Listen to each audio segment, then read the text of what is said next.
Welcome viewers to Saturday the 14th of January 2023 for the final race, race 9 of the Australian 16-foot skiff and 13-foot skiff national championships. Joining me in commentary today is my good old mate Molly McKenzie and a very, very special guest, 8 times Australian champion, 2016 JJ champion, Lee Napton. Welcome aboard, boys. Hey Jimmy, how are you? Thanks for having us out again. Yep, thank you very much. Thanks for being with us all week, just about, Paulie. It's great having a bit of banter with you. It's always fun. It's good fun being out here with the Sal Media team. They make it nice and easy for everybody out here. I think a few people have jumped on and get a little bit surprised at how much is actually happening on this thing. But you guys make it really nice and easy. We try our hardest, but Napo flew in from Tahiti, especially for catch-ups or just back to work? Back to work, and lucky enough to get enough work away to get over here and watch this exciting race today. Mate, really appreciate you being on board. You know, for the viewers at home, don't realise winning these championships once is quite a feat, but winning it 8 times is unheard of. That's why he's the GOAT. He's the greatest of all time, and you know, still young enough and probably fit enough looking at you that you can still do it. But it's definitely getting harder. Yeah, it always does, doesn't it, mate? When it takes till Thursday to recover from a Saturday, you know it's probably time to sit back, relax, and enjoy the family more than doing this. But absolutely, no, it's been enjoyable seasons, and I suppose it's made it easier with having Mackie and Bridgie by the side. Yeah, absolutely. And then you know, you finished your career off with those guys, which is you know, they're still out here. They're in the fight. You know, we'll talk about that in a couple of minutes, but it's you know, they've been in this situation plenty of times. It's basically who beats who, and by just a few little points may play into it, but out of them and the Typhoon team. But there's a lot of chit chatter in the park. The breeze is just starting to increase at the moment. There's a bit of chit chatter on which rig to go.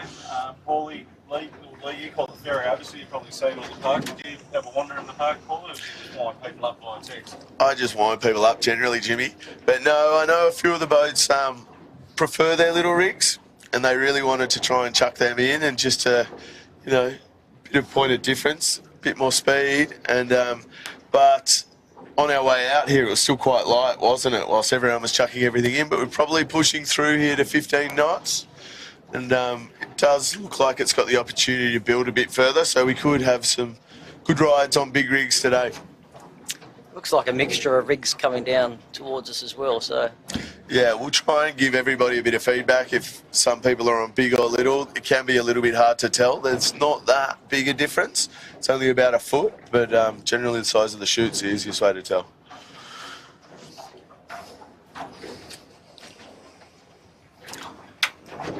So as we look up the course now, you can see them all coming down. We've got a similar breeze direction to yesterday as well. We're expecting a top mark in a very similar position, aren't we, Jimmy? We've had a bit of feedback from the race committee already. Yeah, so what I can tell the viewers at home is that the race committee are sort of similar position for the top mark up there in up near Kilbourne Towers, and what they're planning on doing the first time up is they're going to display a Charlie flag with a plus, which means they're going to lengthen the course length for the 16-foot skiffs and have them run down into Balmoral.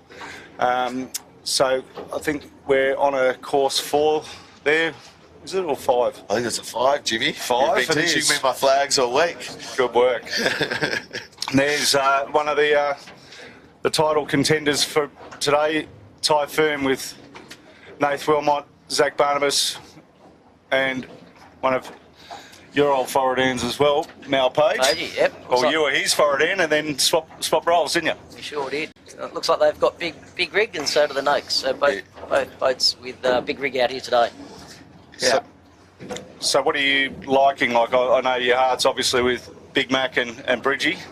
You still, your head thinking that way too? Yeah, I've got a lot of love for both boats. Definitely my heart's with the Noakes, and I think this longer course will probably favour them today.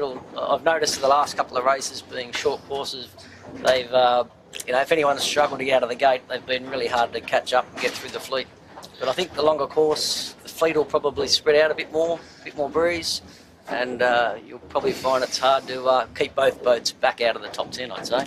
Yeah, I don't think, the Noakes has had a couple of bad results early on, but these last 2 days, they've really been the class boat in the fleet. And I think if they can get away, it'll be very hard to stop them, even getting into the top 3 myself. Especially, they like a bit of breeze, the boys too, don't they? Mackie likes to stretch the legs. There's a few more kegs on that boat, I think, today.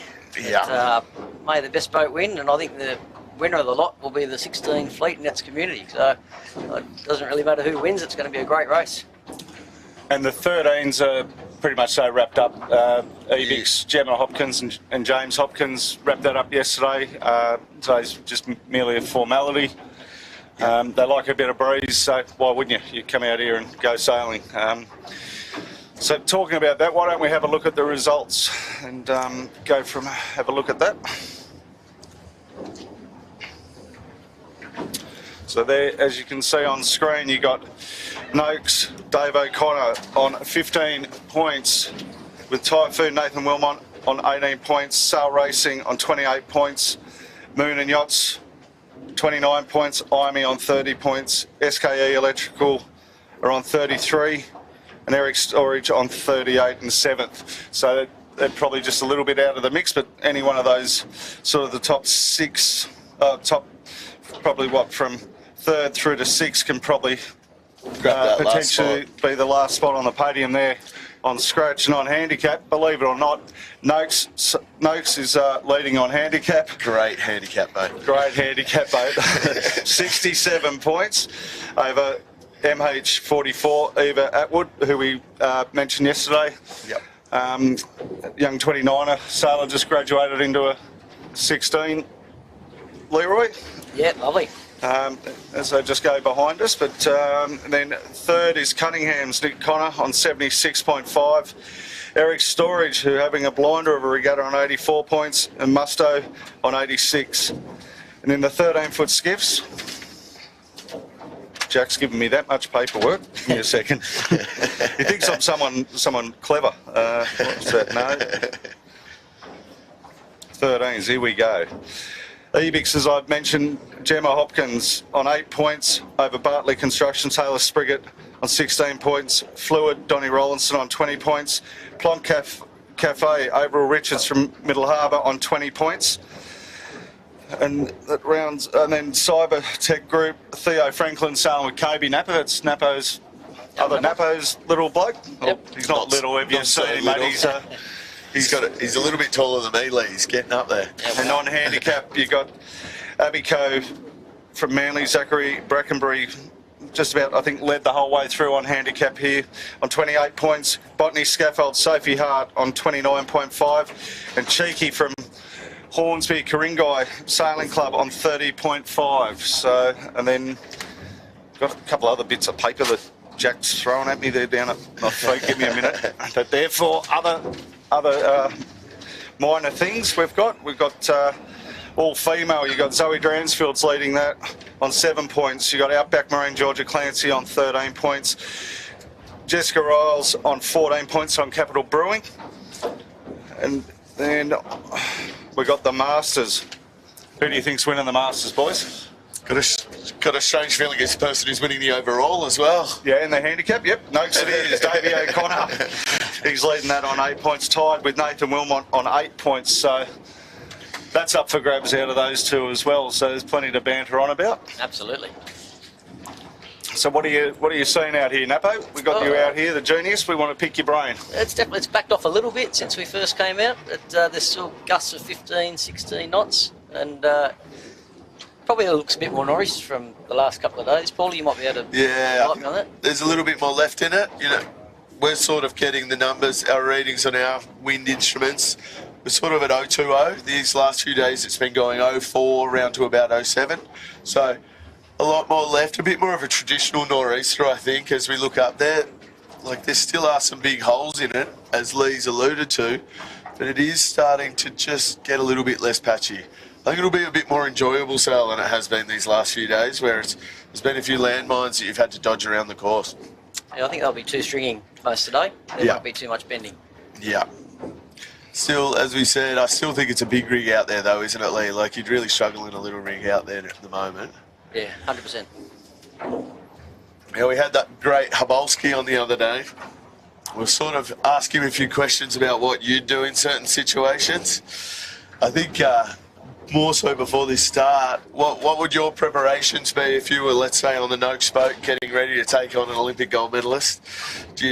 Any way to keep the boys calm, or do you just go through your normal process? Yeah, we had our normal processes going on. We'd obviously go for a quick sail and make sure that everything works through tacks, through jibes, set the chute and make it clean, and then obviously get your transits for your start line. I think these days a lot of them use the pinger, which I haven't used yet, but I always went off the natural transit off to a headland or something, and once we got that, we settled in. Obviously a board clean in the last few minutes, and off we went. Are you expecting these two boats to engage a little bit before the start? Do you think Nathan will, he's got to try and get a few boats in there? Do you think he'll try and... I think he has to. I think he's just to slow him down as best he can. I think his best opportunity is going to be at the start. After that, if Noakes get a nose in front, they're going to be hard to catch. Yeah, those last 2 days, they've really shown once they've hit the lead, they've extended away and sort of kept that 30-second gap there, and I've almost cruised around the course from there, haven't they? Yeah. They don't look as cruisy as Leroy used to make it look like. I remember a couple of times you'd go, right, we just put Bryden's away, which was Leroy. Turn around 2 seconds later and he's in front of you and got a nice cheeky smile looking back at you as if to go, yeah, try that again. Probably steering with his foot as well. Yep.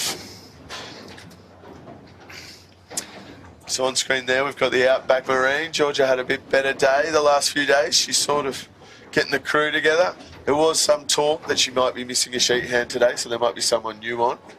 We'll just The orange flag up, which means probably about 5 minutes to signals. I've worked all that out.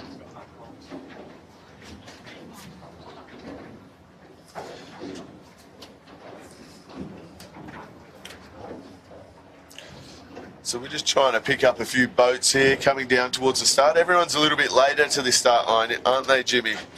I think people questioning their rigs have all left the beach a tiny bit later. I think you'd be game to have a little rig if you're I think at the moment, but time will tell. it could be a story of a race of two halves. If it does push through, you might be right at the beginning on a big rig, and then you might struggle for that last couple of laps, or if you're on a little rig, struggle early and then make some gains late. But I mean, all this cloud's still a little bit dark for me. It's not really burning off as quickly as you'd expect to try and push up towards a little rig 20-knot nor'easter. So we had a couple of different coloured flags on the boat for 13s and 16s, Paulie. Yeah, there it is. Allude to those? I haven't got my flag sticker in front of me. So for the 16s, they've got a course 5-lap course up there. That's that Swedish flags looking on the back, and then the 13s have got the Middle Harbour Burgie, which we like to call it, and that's 4 laps for them today. They're still doing downwind finishes. I've sort of hinted that I think the boys would like to finish close to the club. An upwind finish would be great. A little bit less sailing. Yep. But It was like the year we won in Queensland. We finished in the southeast course. Remember, it was all the way up the other end of the track, and in the haste to raise the ribbon, Robbie thought, I'll do the right thing and I'll stream the spinnaker sheets out the back just to straighten them out while we're fluffing around, and threw the spinnaker sheets completely overboard, so we had to sail back with no spinnaker. foreign hands. And Joe Turner's just messaged in. He's saying it is very gradient, windy, northerly on the ocean side at Manly. He said it'd be expected to blow a bit. Yeah, well, when I drove down today, I thought it was quite windy when I was leaving home, and then I got down to the beach and there was actually nothing there. Driving along Manly Beach today. But it did look like there was a little bit of a... You were saying Napo coming across on the ferry. There was, what? Yeah, it was a good 20 knots in Bradley's, but as soon as we come up to the Sound, it had backed off a bit. We're back to 15 knots here now. Yeah. And a constant, solid 15. Yeah.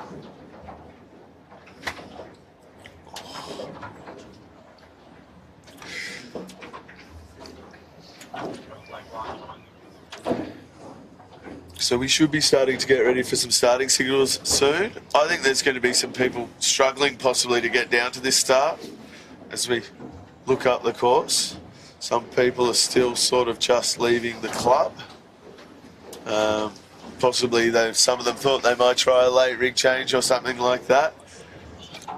But I think a few people were confusing themselves a little bit in the park today, trying to see some things that weren't really there. Well, there's no mind games go on In the park? in the park on the last day. For some reason, everybody just seems to get a little bit more nervous. A bit tense, aren't they? Yeah. Yeah, well, that's why, like, I always used to have to get off the beach. Like, you know, I remember Harvey Bay that time you came over, Leroy, and you sat down and you're trying to talk to me, and I'm just like, piss off, like. I knew what you were up to. There's nothing wrong with a little bit of banter. Just a little bit. So, the two main contenders are already down in this start line. They've both sort of had a quick little work up to Wimmerd, test out, check everything's going nice and easy, and now they're all just milling around down to this start line, trying to get a bit of a gauge on this race course, trying to figure out where they want to go. Another few big holes coming through here, Paul, now. Yeah, it looks a bit more solid towards Dobroyd side of the course, doesn't it? This right, similar to yesterday for everyone at home. The right doesn't look too great. I think we'll be expecting to see everyone push into that Bombora sort of Dobroyd area again, and then try and get that transition across to the top mark over in Flagstaff area. What are you liking looking up the course, Napo? I think it's got the hint of going left, trying to line those dots up off the top right point there. Just depends how far right that top mark's going to be, but I think I've got my eyes on it. It's out up off Champagne Rock up there. Yeah. Which is just under Champagne Rock. Yep. Which is Kilbourne, Townsville, Smedley's That's Point what for I the was viewers at home. Champagne Rock was famously named after a lot of the girls who used to go up there, sit up there and drink champagne and watch the 16-foot skiff sail. So there's a little park there at the end of the street. So got a few stories at Rock, I reckon. Yep. And that was our current leaders. We're just on the drone shot there, the Noakes boys. Well, this is the first time they've actually been in the lead in this regatta coming into today. They've timed it quite well. Pushed Nathan and his team out of those yellow jerseys at the right time of the regatta. Yeah, they've done very well. Good timing. Great time. 4 minutes to go. Yep.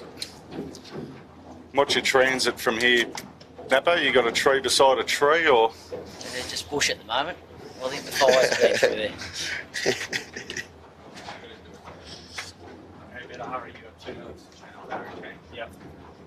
So just trying to eye out for the top two, and Typhoon are directly behind us on middle head. I can't see where Noakes are, so there's no tussle at this stage. Does look like they've actually set a bit longer line than the last few days as well. You know what, Napo? They're down there as well, brother. They are both there, and they're both jostling for a position already. So there is a little bit of a dogfight on. This should be interesting.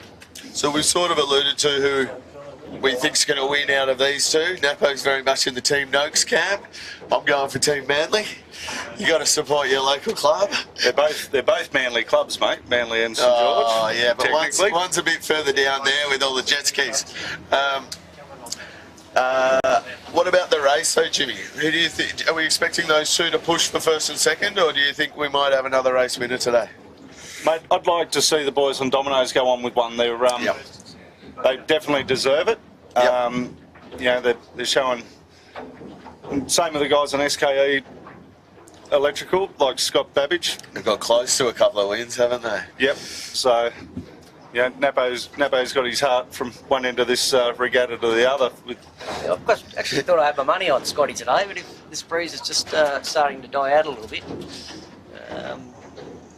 And just explain who Scotty is for the viewers at home, mate, that don't know the connection. Scotty Babinator is my wife's brother, so there you go. Mother-in-law.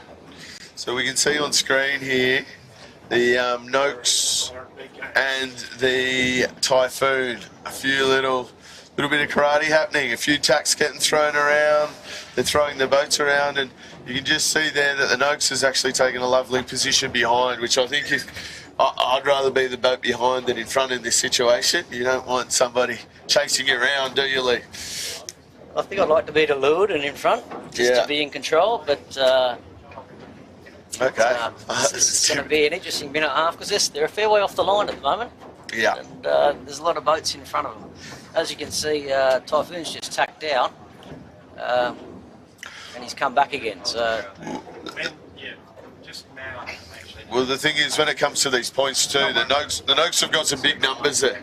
So if the Typhoon can just push them and bury them back in this fleet, it plays into the Typhoon's hands. 100%. I think Noakes just got to keep a clean nose and try and get out of there. Clean nose, get separation from them, and then trust your speed to get yourself back up the front. Sail their own race, I think it's their best idea. Yeah, I think that's a great idea.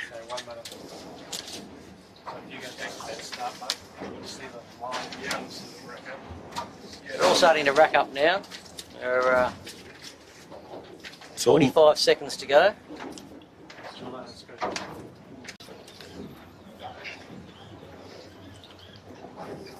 Typhoon and Noakes are probably midway down the line. Yeah. They were looking a little bit second row there for a little bit, weren't they? They are. They're starting to creep up now, and the fleet's just coming forward. We've got Imey at the top of the screen here, which is, next to the start boat. Yeah. And then the boat that's been doing really, really well in the last couple of days with the new mast and the boat, the Cunningham's just next to them, who've been showing some good speed.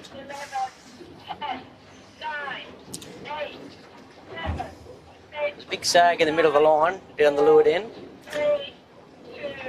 The shebang pushing. So I think that's a lot of the windward boats up closest to the start boat were over. That's a general recall. General recall. Yeah, I'd say it was probably the Nozomi was definitely over. I can see Noakes in all sorts at the bottom end of the line, and Typhoon I don't have an eyes on, but nevertheless, general recall. Yeah. We're back to start again. Yeah, I think the Noakes will be pretty happy about this one getting pulled back. They sort of look to be doing Typhoon's just down there in between the red pump boats. Just coming off this line, it looks like the windward boats have favoured, and I think Imey and Sail Racing have had the best start there. Yeah, and it looks like these boats off this windward end are taking that nice lane into the point as well. They're about at that zone where you can get a really good dig in there and still hold some pressure. And Lee, for the young ones at home, like off a general recall like that, are you looking around to see what other boats are doing and where they've got to, and how much do you take into it? Like, knowing that it's a general recall, the reason for a general recall is too many boats are over. What do you read out of it? Oh, I definitely take the tips out of it. You can see those windward boats favouring the line and coming out, advancing over those leeward ends. So, yeah, definitely looking around and seeing what we can do better for the next start. So you sort of, like, as a skipper, you'd never stopping thinking and looking around and gathering information from other boats, are you? Like, you're always looking for something? You've always got your head at the boat. It's not just the wind we're looking for, but you've got other fleets around you. Cruisers, as we can see on our right-hand side here, is big cruisers coming through the fleet. There's always plenty happening, especially on the harbour. Don't get too fancy, John. Keep an eye on those two boats. And we'll expect to see a little bit more traffic on the harbour, I think, today as well, it being a Saturday. They've had sort of the run of the Five minute gun just went. That was the 5 minutes, so we'll get the 4 minute up. You sometimes get those big kumquats, as Shippo calls them, I believe, Jimmy. Yep, Shippo loves his kumquats. Some of them possibly ripping around Grotto Point, coming out of Middle Harbour. It can, if we're extending down that direction, they create some big holes in the seaway. They can create a bit of mischief. So, all being fair, our great starter, Hugh Lester, will go to a P flag here. Then he doesn't muck around after that, Leroy, straight to a black. Yeah, I like his blacks. They're good. Get the fleet away. Yep.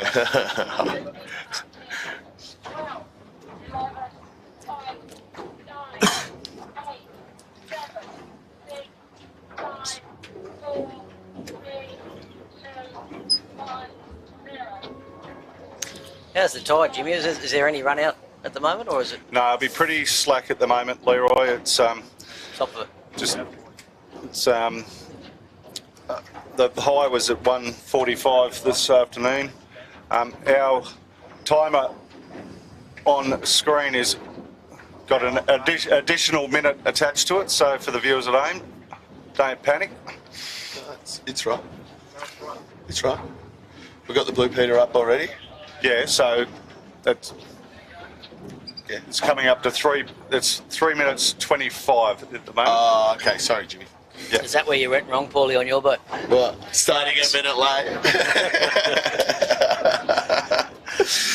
No. I mean, I was lucky enough probably about 4 years ago to get to sail against Lee in a race on this exact race course, I think. Neither of us got the result that we wanted that day, did we, Lee? It's a very similar day, isn't it? It's a very, very similar day. I got, as we talk about going to a black flag early, I think they had 2 minutes to get the race off, and they did. Right. Yep.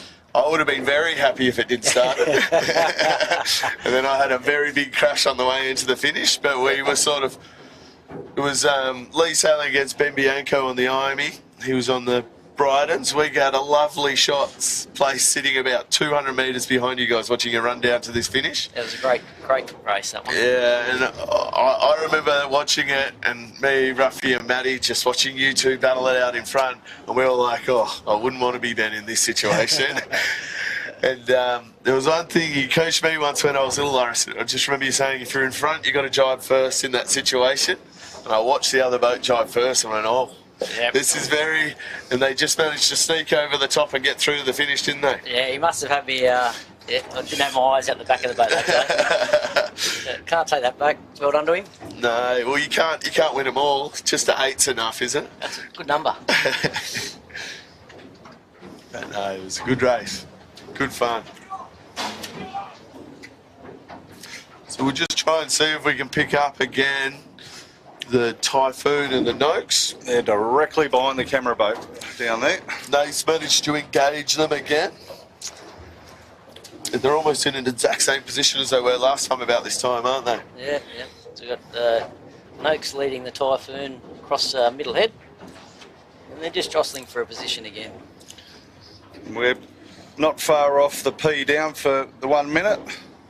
What do you think the Noakes can do here to try and get a bit of separation? I mean... Well, given we're only, a minute away, I think they've got to put their foot down and get forward. I Try and get up to this line. They're almost racing to the line there, aren't You they? think so? They're a long way off. They've almost got to forget about Nathan and start their own race. Yeah. I think it's very hard when Nathan gets onto you, though, isn't it? He's like a dog on a bone sometimes with this kind of thing. Yeah, and he knows pressure. He's been through it. Yeah, just a little bit.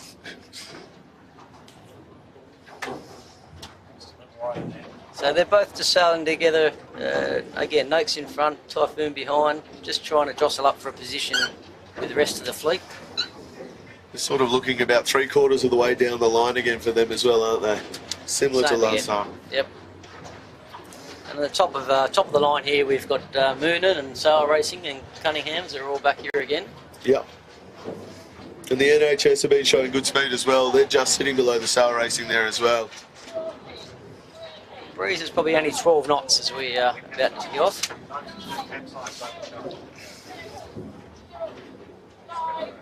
Noakes there Noakes. on screen, capsized. Well, there you go. Catch up already. Another general record. Wow. Second get out of free jail card there.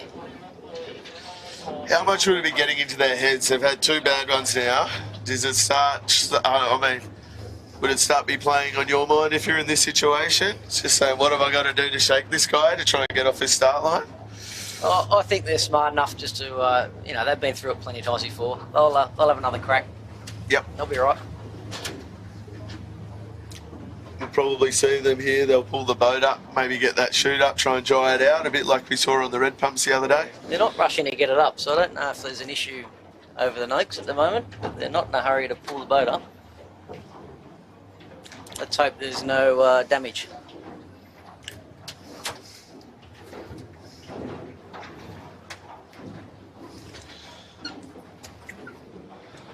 So this will no doubt, that's 6 minutes. That sound signal. The boat's coming up now, Leroy, the Noakes. So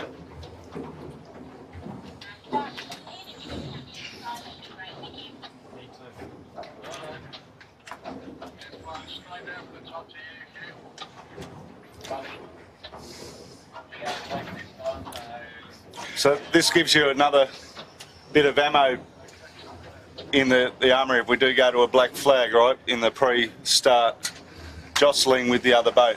Yeah. I always like black flags because everyone gets a little bit hesitant and stand off the line a bit. And if you've got your transits right, you've generally got a pretty clean line. Yeah. Especially you used to like starting in pretty much the same position every single race, didn't you? Sort of. So nice. Hubble tells me. Yeah, I didn't think that myself when it's sailing against you, but if you've got a good transit, you do start in that middle, you do get that midline sag, and it's actually a nice, easy way to get a jump on the boats around you, isn't it? It's a 5-minute signal. So Noakes are back up and floating around, so hopefully everything's okay on board there. Into another starting sequence. Hopefully there's some Hubble fresh had me heads. thinking after he said that you start 3/4 of the way down the line. I'm trying to sit there thinking. Rattled me for a bit of an afternoon, so I decided to go have a couple of beers and think about it, of how many times we started at that 3/4 mark next to your wasn't always there. You know, I was like, I couldn't. You couldn't always remember. started at the pin, Jimmy. Well, we had to. We had to. You guys just love blasting low off the pin. Yeah. Especially with Joe and Doz. Well, if you're going to go places, you go there fast. Hubble thought it was 3/4, but he was never allowed to look back, so he wouldn't know anyway.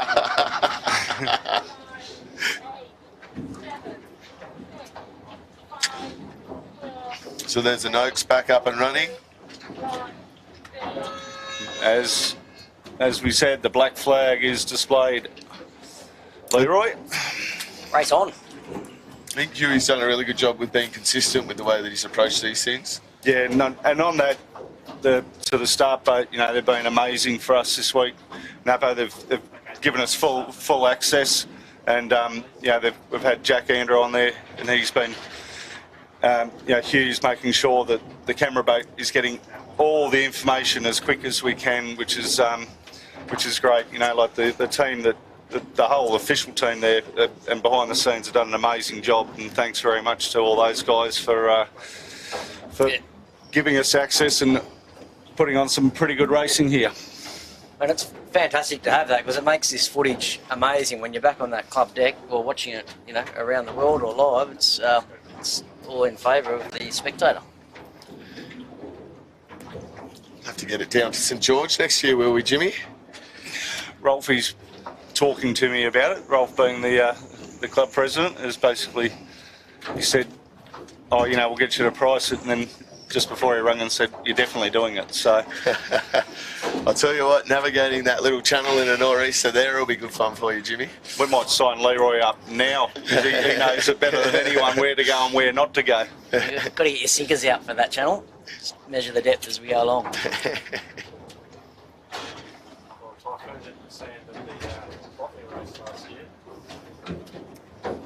I've always enjoyed sailing down to Botany Bay. We finally managed to fill Steve-O's won every regatta and everything like that. We got him back after he retired and managed to clean up a Botany Bay championship once. That's the one that eluded me. Yeah, I know. I think you were very close to us when we got Steve-O his one. Yep. We've got both boats, Typhoon and Noakes, again, sailing over Middle Head. This time we've got the Noakes chasing the Typhoon, so it's the other way around from the last two starts. Looks like they're both trying to start at the windward end rather than midway or leeward end. So. And the good thing is everyone else is staying out of the fight there. Lee, like, you haven't got other people trying to add their influence to it. Yeah, give the two boats their freedom, and looks like the breeze has just filled in a little bit for the start. Yeah, a couple more knots than we've had. I think it's just starting to look a little bit more consistent, hopefully. So we've got Noakes have just tacked off. Just in the back of the middle of the screen there.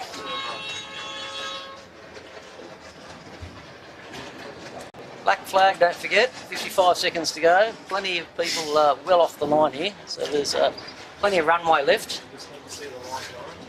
Rolfie just sent a message saying, straight up this race, we drive this down and just tie it up at the end of the wharf there. And both Lee and Sausage, you've both got a job for next year as well. So we've got Noakes and Typhoon coming in at the boat end. There's a boat separating them. Still 30 seconds to go. So there's a bit of separation this time. They've got my favourite boat just between the two of them, the Sutak. 20 seconds and still way off the line. Yeah. NHS is creeping up. I think we'll have a clean start here. You're getting creeping forward at this end.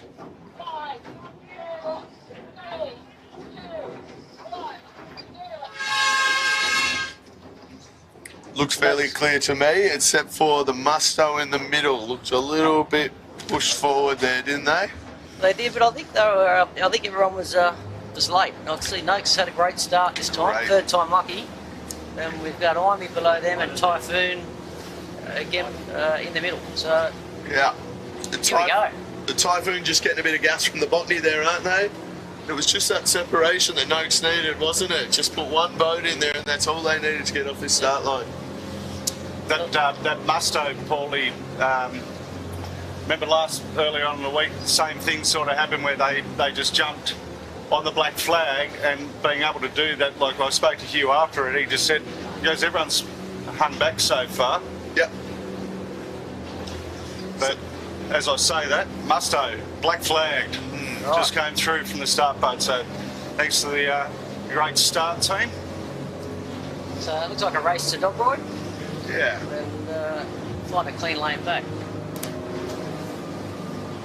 I think that's been the tough one for a few of the boats this week. They're getting a little bit caught up in this corner and it just almost compresses along the edge. And if you miss that last little dig in, then you're having a bit of a problem. It does look a little bit softer than we think it is though, isn't it, Lee? A few people just bending a tiny bit in the lull still. And I think they're still jostling for position, so I think there's some high lanes going out there and a bit of pitching and just trying to get a position to come back across here. The Typhoon did really well to work their way out of where they were just then, didn't they? They were just below Botany before and now they've just managed to get a bit bow forward on them and above. There's a spectator boat that's just, I don't know what he decided to go to Middle Harbour at the wrong time, basically. And he's now paralleling across the fleet. The boats from the pin are looking a little bit better than those last few starts as well, aren't they, Lee? They seem to have pushed out a bit more. They're not coming back on the greatest angle.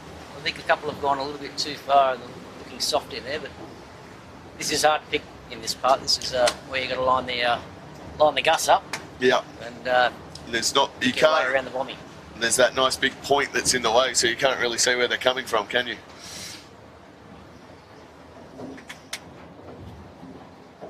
We've got Imey leading everybody back out to the other side, and Noakes and Typhoon very close together.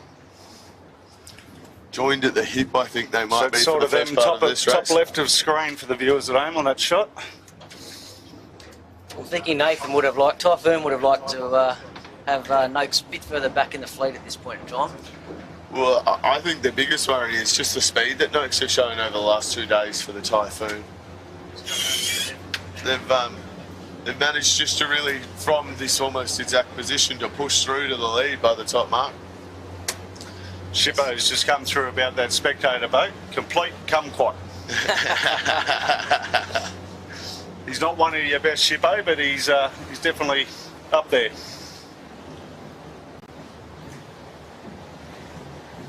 So we've got the Noakes, Typhoon all heading out to the right, and we've still got a large amount of the fleet back here on the left. It'll be interesting once we get another tack in to see who's going to cross.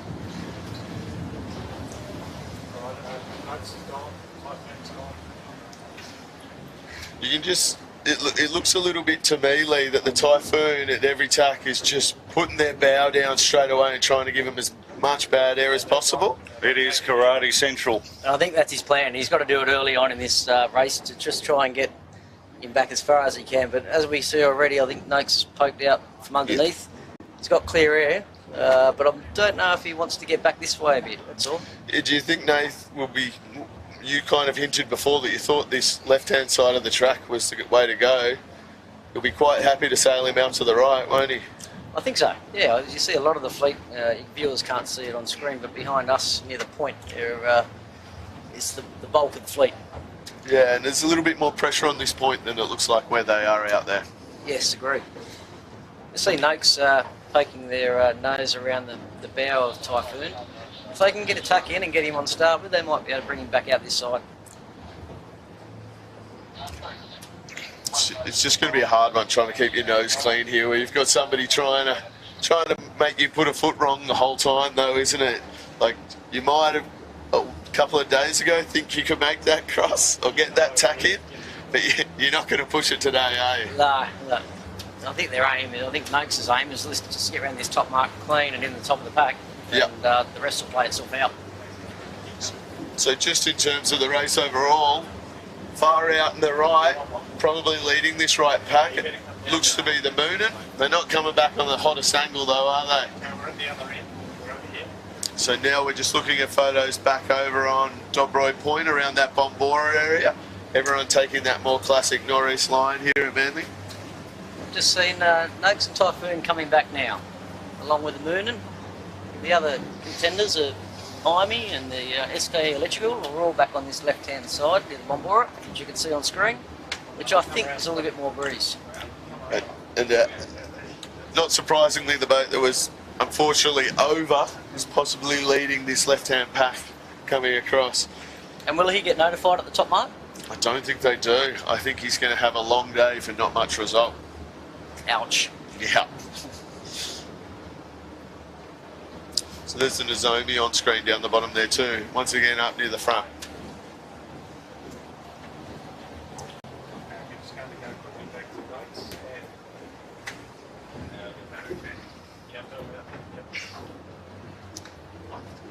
So they're still tight at the hips. It's again still a bulk of the fleet. Mate, look at that mighty boat going. Fast, Mighty old fire stopping. fast and look straight on top of the boys. Did you think about giving them a certain lucky red hat today to give them a little bit more of help? I did bring it over. Someone told me that Davey O'Connor had COVID, so I thought I was on. Yeah. It could have been a rumour.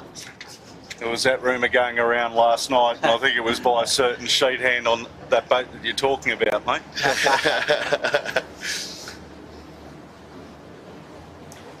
Yeah, probably not the best spot for Alex, young Alex there on the fire stopping to attack and get in the middle of it all. Probably should have just kept pressing along and just let the dogfight continue, but I guess if the breeze is there and he's having probably one of his better races. I think Yep, I still think you've got to sail your own race in this situation, even though someone's battling for the front, Jimmy. Yeah. You just got to. It's really keep pushing. So both boats are again close together, and I think they're probably in the top 15 here. So. Do you think that's all as close as they need to be? Like, we expect their class to be able to push through from there? Oh, I think given 5 laps, it's a long way to go. Yeah. But the Noakes will just be constantly just trying to get a bit of separation from them, won't they? Let them try and sail their own race? I think they'll get around this top mark, and then it'll just be a matter of chipping it one boat at a time. Yep. And if they get 1 or 2 a lap, they'll be happy with that. That's all you need. It's quite a hard mentality thing. I think for a lot of the young blokes listening, hearing Lee talk about it is very good. Because sometimes when you're not doing that great, you want to go for a flyer and go from 15th to 1st, don't you? Yes, you'd love to. But it's more so just chip away the whole time. It's sort of what we've seen both of these boats do throughout the week. We haven't seen them really, when they get forward, fall backwards. Yep. They're always just progressing gradually forward, and that's why they're at the top of the leaderboard at the moment. Yeah, just chip away one boat at a time. There shouldn't be anything going on in the boat too much to upset anybody, and it'll fall into place. So here we go. I think the Noakes are on way here. Probably leading this pack out from the left-hand side. Okay. But there is a good group coming in from the right, but very light up here. Really light, fluky. Probably only 5 to 7 knots. This top mark's a little bit further up towards Kilburn Towers than it was yesterday, isn't it, Jimmy? Probably about another 50 metres up towards Manly. Yeah, absolutely, and it's been like this up here all week, Leroy. Just the patchiness, and probably a little bit more now that we've got a lot more people out on their boats up in the cove. So looking here, we've got Noakes coming in on port in really good position and a good pressure line here. There's a flock of skiffs coming in on starboard. If they can get in front of those guys, they're in a good position. And there's Amy just to the left of that screen. You're going to lead around first. Here's Nazami from Belmont. So you can hear a whistle probably in the background, and that's change of course, Charlie flag with a plus, meaning they're extending this leg, which is what we're being told. So second around, Noakes. Great job. Third, SKE Electrical. My pick for the day.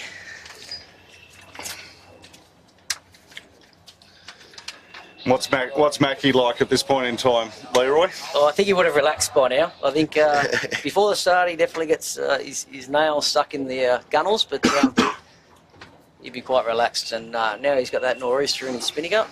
Off they go. And here's, so third round SKE, Moon in fourth. With trouble on the mark fifth. here on the top mark, we've got Typhoon caught up with Tribeca, and Tribeca stuck on the mark. Plenty of banter, but I'm not too sure much will go on here in the way it turns. Nice set there from the Typhoon though. Unfortunately, there's a few boats trying to run high over the top of them. We'll just see if they can clear their air and continue forward there. Tribeca doing turns. They must have. Good friend of mine, Benny Bradley, doing turns with Keegan York on board, and he owes me jugs for that. Drugs? Jesus. What goes on down there? Right, St George, mate, it's a good place. It's not out at Lakemba or anywhere, is it, mate? So we've got the images on screen there. We can just see the Nozomi who went round first. They've extended away a tiny bit there, but the Noakes doing exactly what they want to here. We've got clear air, front end of the fleet.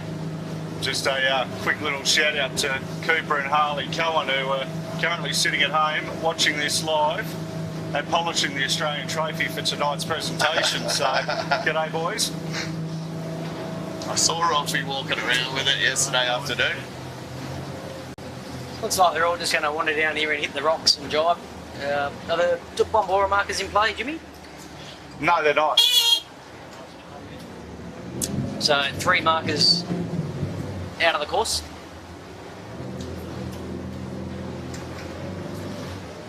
Off the course.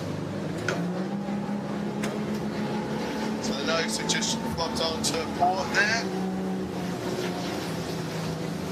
Jimmy's going to try and do some of his best driving to try and slide us in between this fleet of boats and the rapidly approaching rocks in front of us. I'm going to do a napo here. You watch. I remember the first time I sailed a Flying 11 with Napo down here at Manly. And how close we got into the rocks here, and I was like, we're going to run aground, we're going to run aground. He's like, no, we got plenty of water and we were fine. Like, I was absolutely... It's the little one that sticks out a bit further up that you've got to worry about, isn't it? I've hit that a couple of times in a Flying 11. But so, with the movement of a bottom mark, do you think these top boats will just stick towards the centre of the course a little bit more, just to try and not get stuck out to one side? Well, am I right in saying the green or the yellow markers am I looking at? No, the yellow markers down towards more Balmoral way. Yeah, they're just off that Navy base down there.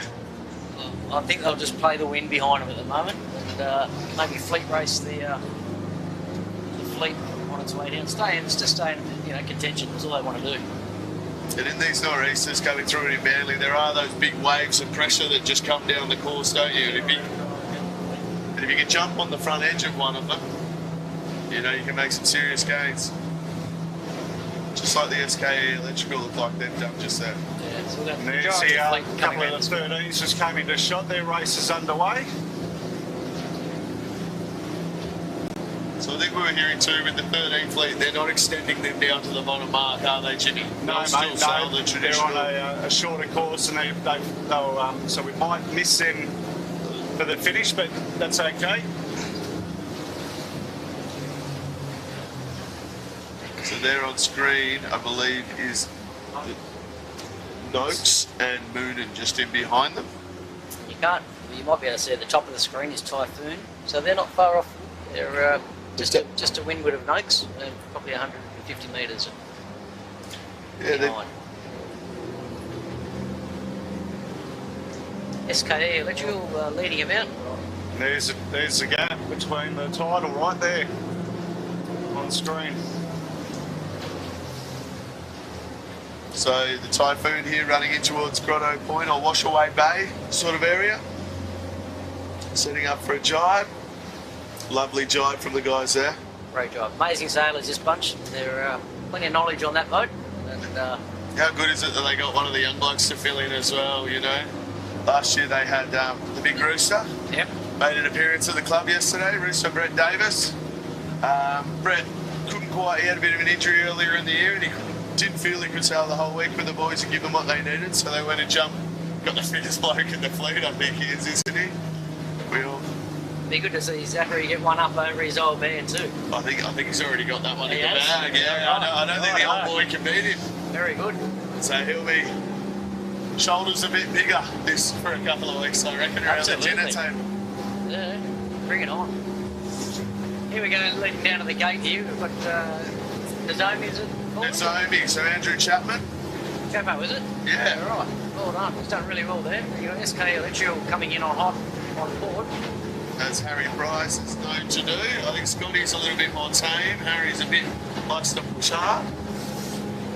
Have we been corrected on weight for BB? Scotty Beebe, apparently? Yeah, BB's actually 28 kilos heavier now. He's 12 kilos heavier than Harry Price. I think he might need to get some new scales if they're only 12 kilos difference, though. So No, I was saying the other day, mate, he's slimmed down a bit. he has slimmed down a lot, yeah. So He's still got quite a bit of height on Harry, though. So here's a close four, the pack four, Yeah. and it'd just be interesting to see which marker they take for around here.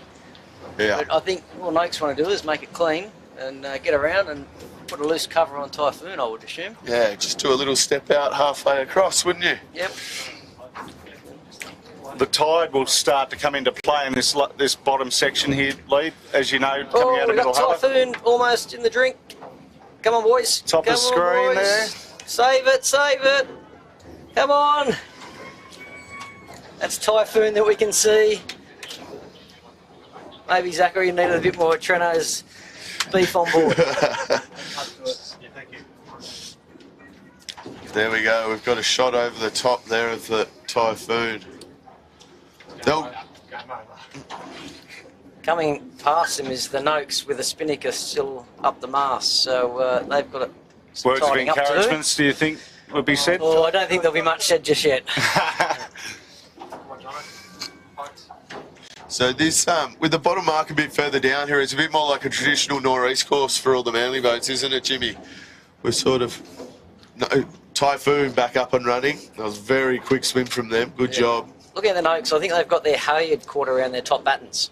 So maybe they're waiting for another tack, and that should clear that. But they're definitely top of their main is held up. You can see Bridgie just going in now, trying to sort it out. Yep. Oh, there's a couple of good boats going in the drink up the course. It's just pushed through a tiny bit, hasn't it?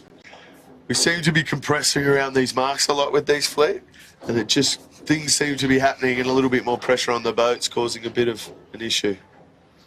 Are you hearing that word protest a little bit at the top mark and the bottom mark here? I'm sort of hearing a bit of banter and yelling going on, but I don't know whether it's full on. I know there was a few people hinting that they were going to protest yesterday, a few boats, the NHS. Noakes are in trouble here. They've had to put a spinnaker up, drive around, and... That's the other Noakes. Oh, apologies. Right. It gets confusing. I've got a bit worried then. The Noakes Blue has a solid wheel, and the Noakes has a clear wheel. Don't worry, try and do the 18s, mate, when they're all running down at you, all three of them. So I'm glad it's only two. Like there are three colours, isn't there? Yeah.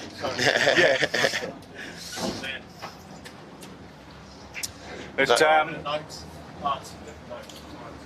Yep. So the Noakes with Dave O'Connor steering are pushing over towards the lighthouse. Taking a different approach to the other leaders in the fleet, but I think they did that because they thought they saw the Typhoon rounding that mark, and they just want to stay between them and the mark, don't they, Lee, from here on out? Yeah, I think that's going to be their aim. And I think there's enough wind here for them just to go and sail their race. I think they could easily stretch their legs here, couldn't they? Yeah, pull the board up and don't look behind. Yeah. For me in this race, this is starting to look like a very classic Moonin kind of race for me. Just as this pressure starts to get through, Ruffy and a nor'easter coming out of Balmoral. This is a special of his. Love to see those boys try and get a win on the board and take a bit more from this regatta. Definitely more true nor'easter down here now. Yeah, it is. And when we do get this true nor'easter, you probably will see everybody work this left-hand side a little bit, get out of the slop in the main part of the harbour. And they'll be looking for those rolling puffs coming over the hill. Yeah, you can really see this tide pushing out of Middle Harbour here now. Yeah. We're sitting on Grotto Point, and you can just see the It's starting to stand up, isn't it? Yeah. Cunningham's having quite the regatta, aren't they? The Nick Connor, Alex Chittenham and Michael Childs there. Well, they've sort of been sitting around the top 10 at the club races, haven't they, Jimmy? Yeah. And now they're doing easily top 10 at the in the Nationals. It's a very good result for them. Yeah, well, considering they didn't do any training, they didn't do anything really major. They just sort of, three mates just wanted to go for a sail, and you know the Nationals were on here at Manly, and they went, right, yeah, we'll do that. And you know, to get that sort of result without putting too much effort in is. Well, Nick's just always just showing a tinny through the desert. That's all you see on Instagram. Is he an influencer? Is he? He loves towing a tinny to somewhere where you don't think there's any water. I don't quite understand it. I've tried to ask him to explain it to me, but Has he worked out Lake Air isn't a good spot? Every so often it can be. It's a tough little section of the course here. So they're coming up past Grotto, leading up to Bombora. There's definitely plenty of shifts to play. Yeah, the SKE Electrical in terms of this race, they look like they've pushed out to quite a nice lead there. Yes, they're on a lovely board-hand tack there and sailing very fast. It's a bit of a strange one, this section, though, because you're kind of trying to set yourself up to hit the point at the right point, aren't you, Lee? You're trying to look those next... Yeah, there's a fine point of coming in too far here. Yeah. But you can always get a couple of good lifts as well. Yeah, if you are a little bit deep, it is a risk you can take.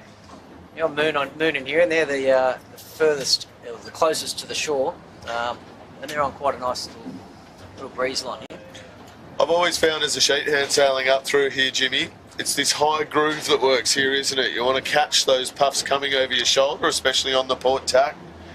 Yeah, it makes a huge difference, like on port here, the high groove and just driving up into it. When you get it right, you just constantly hook, back, up left, don't you? So Noakes are just playing a loose cover here, and I think they'll do that this whole work. It's just a loose cover on Typhoon. Still not much in it, and there's still a few boats to work through, so hopefully they'll just chip away and get to this top mark in reasonable Here's the Imey tacking. They've done well to come back through. They're a little bit deep at that top mark. And then the red pumps red, showing some of the form they've shown earlier in the season. Some great footage there, and if you young blokes take note of Napper and Barnabas, that they're a great team and work together amazingly, those two.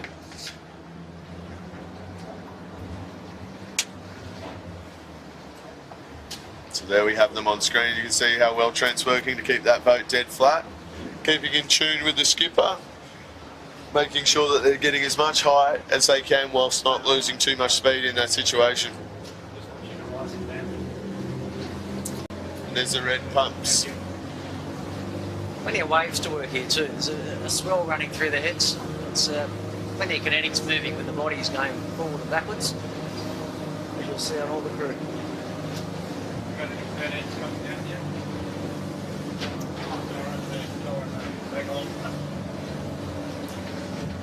So today, with the 13s versus the 16s for everyone at home, the way that this race course was sort of set up, the 13s will probably always be to the right or to the east of the 16s. So we aren't going to run into them as much as we did in the last few days, unfortunately. But as we've sort of already said, though, the Ewicks with their blinder of a regatta have already wrapped that up, and they're having a bit of a victory lap today. And I know that they'll want to add another one to that scorecard. And if we get the chance, we'll try and feed you with what we can see over on the other side. So the SKE Electrical have really cleared out here. Yeah. Out in front. Your pick for the day, Lee? They were. Let's see if they can keep going on with it. Me and Jimmy haven't been able to pick a winner in one race yet this whole week. I told you Nabo brings something special tonight. really good pressure up here on Grotto Point, on the Bommy at the moment.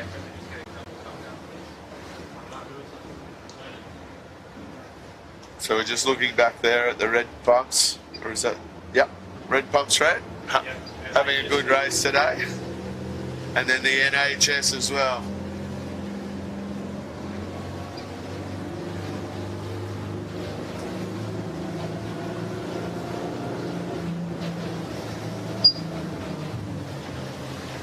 So there we've got a shot, Moonin from above. Trying to pick up where they are on this race course. They're just coming out of the Bombora area. Let's say they're sitting in about third, with the Nozomi just in front of them, and with the SKE probably have built a really nice lead here at the moment. The SKE, there they are on screen now. Yeah, sailing really well there. They're got a different, let the North Strig on compared to probably the second, third and fourth. So who owns that boat, Scott? Beebe, I think? Beebe, I think. Well, Yeah. he might join Ed on the deck as a boat owner that doesn't sail anymore. But their sail setup that they had for that looked quite flat and quite fine entry on all those sails, didn't it, Napo? The jib's definitely deeper, but the main is a lot flatter than what you see on the Typhoon and the Noakes. Yeah. Which means they're sort of set up for a little bit more pressure, and as it's kicked through, we'll expect that possibly they'll push through. They're coming back to this left-hand side. There is a bit more pressure pushing down the course from sort of the Manly area. Nice and flat, the crew on that shot, weren't they? Yeah. It's a lovely looking boat, that one too. It's very well kept. Well maintained. Yeah, it's immaculate, isn't it? Here we go, the boys setting up for another tack here. Just a matter of trying to line these dots up in this top half of the work. It's definitely less breeze, and if you can line them up, you might not see Scotty again. Does he do like what you used to do, Napo, and stand up and have a look around halfway up a work? I don't know. Well, I've only sailed against him back in Belmont Nationals. It was the first time I sailed against him. But he's doing excellent in the 16s, and I hope he sticks at it.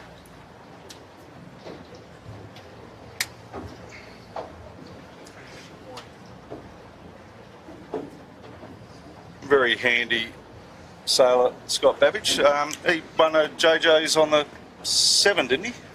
Numerous, I think. Numerous, yeah. Yeah. Quite a few. Moth, second in the Moth Worlds. I think he's had a He few got a seconds second. in the Moths, hasn't he? Worlds, I think, yes. And He's 29 at Worlds, I think he ticked the box. I think he did that with Dave O'Connor, actually. Rings a bell, yep. Dave O'Connor, the skipper on the Noakes. Back in the day, probably a solid 15, 20 years ago now. Just like yesterday. But his Moths is one class that he's been involved with, I think, more consistently, isn't it? His Moths is his baby, and I think he's been that since he came out of Flying 11s, basically. I'm pretty sure he was sailing when they were still low runners, wasn't he? He's part of the development of the Moth, since it's evolutionised with the foiling. And I think he's got his own Moth class out there.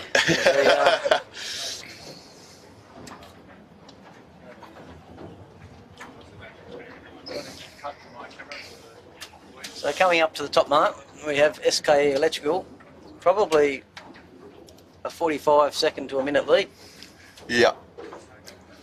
And then I'm not quite sure who's going to come round second. It could be tight between the Nozomi, the Moonin, and possibly the Noakes. There we go, the guys rounding. Got the Spinnaker chute, nice and easy. Harry gets to have a break. Do you see the Typhoon, or have they split with the Noakes? I can't quite pick up the Typhoon, unfortunately. I think that could be them. They've got the blue jerseys on, which is the hardest colour to pick up of the jerseys, I think. I think they might be out towards I think Dobby. they might just be coming into the back of this shot on the drone here in a sec. So Noakes have still got a comfortable lead over them. They've come in really nicely here on the top mark. Pressure. Yeah. I think Nozomi and Moonen will just sneak in front of them. Nozomi doing well to keep in front of these two boats. And all Noakes have to do is come around cleanly. So I wouldn't surprise if they just duck Moonen and take their time. Yep. 45-second lead there, Nabo. Yeah, that's the end of SK Electrical. They're gone. Yeah, they're going to disappear into the distance here, aren't they? Yeah. So second Nozomi, third Moonen, fourth Noakes. Noakes will just be taking it nice and easy, won't they? I think so. That's all they have to do now is just hang in there, top 5, and the rest will play itself out. Windward set, they've lost the halyard. Whoop, whoop, bit wobbly. They lost that halyard then, and the almost went fishing.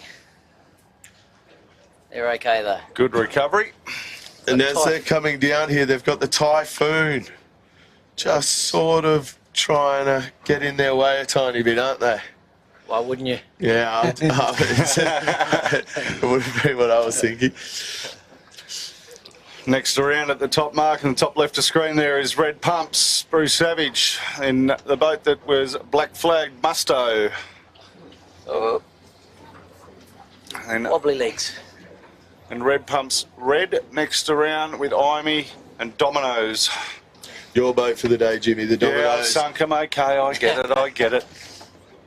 Red Pumps Red, young Dransfield, I Yeah, believe. Tyler Doing very Dransfield. well. Yep, so there's 3 Dransfield sailing this week.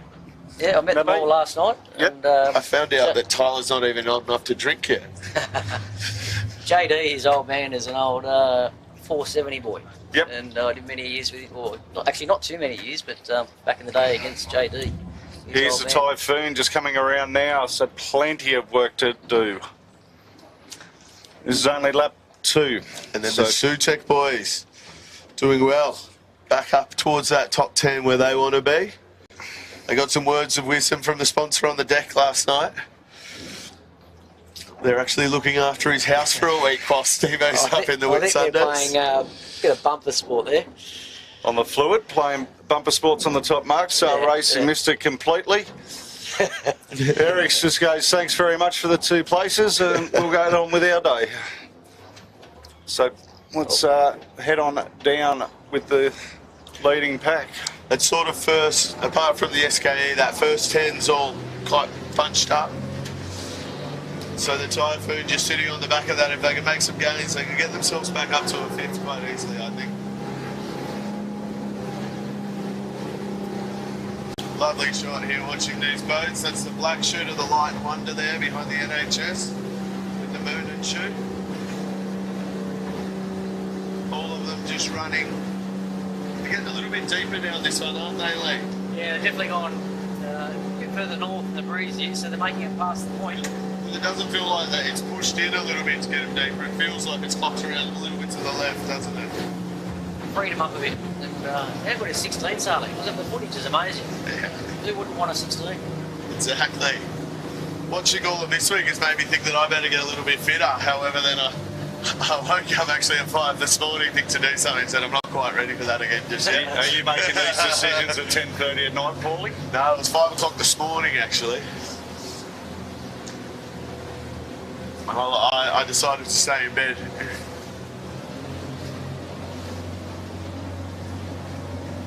SK Electrical are in already down in Balmoral. They're in another postcode, That's aren't they? yeah, the white chute just to the left of screen, disappearing in the distance. This course lends it sort of, if you get the jump like this in the Norris course, you just, for some reason, through this funnel area here, and you know, the bottom end edge of the sound, you just get this glamour breeze and it just extends, and then you come through with 5 or 6 other boats like these guys. It's just enough to disturb the air up enough. Yep. Just to ruin your day. As you can just see here on screen, the Typhoon, exactly what you said, Jimmy. As you just get a bit further back, you kind of get bumped around a little bit. You don't get to pick your lanes, and then you miss that one gust. And Yeah. I don't like it.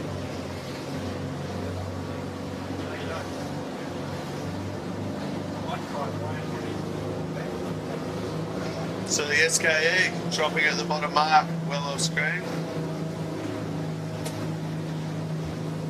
looks to me like the Moonin might have pushed their way into second there. Yeah, I think they just had the flog to get around the back of the Nozomi, so I think by the time they get to the bottom, they might have their nose in front. Yeah. I don't think Noakes are pushing it too hard at the moment. I think they're happy just to be where they are. I think that's a very smart decision from them as well. When you've won 4 out of 9 races, you don't really need the 5th one, do you? No. I remember you telling me a while ago too, Lee, in some of these things that we're doing it.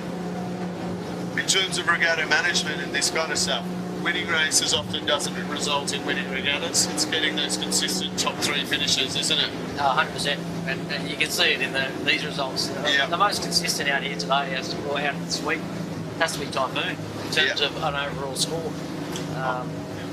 Noakes have just been fortunate enough to get 4 bullets, which is unheard of these days in a title. Yeah. They've just those last 2 days of sailing from the Noakes has just been absolutely incredible. It's been lovely to be out here watching it, because you just thought it can't happen again, and then they just got to the front and they just extended it away. They're both double headers, both double races. Amazing. So you can see there the Moonin actually managed a round in second. They're all taking a right-hand turn at the bottom. But on screen here we've got the Imey with the red pumps. Red. Trying to pick up. And then Bruce on. Just trying to pick up. So no change in the top 4. Yeah, other than Moonin snuck up 1. Skelcon's actually done really well.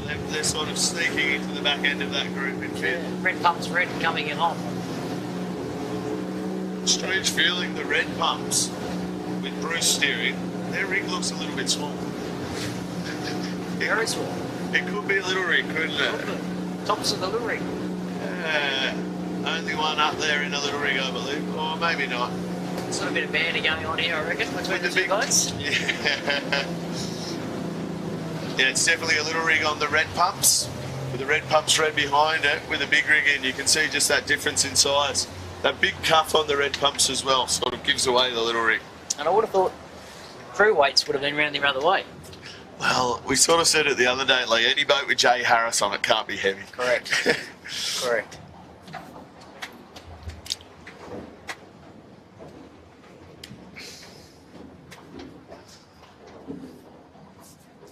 So here, Light and Wonder going around the left-hand mark.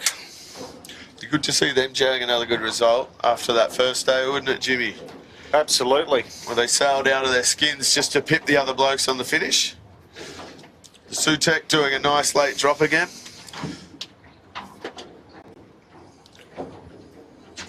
These guys just on the left of screen here, Lee, on the Eric's removals, they won a race, and yeah, they've been doing well. Mate, they look pretty slick.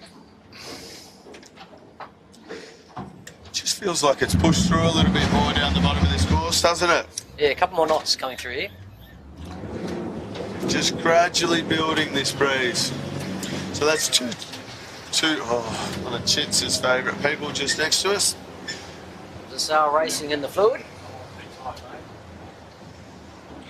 Get the zoom off. Fluid with a nice tidy routing there. Phil swinging it down as hard as he can.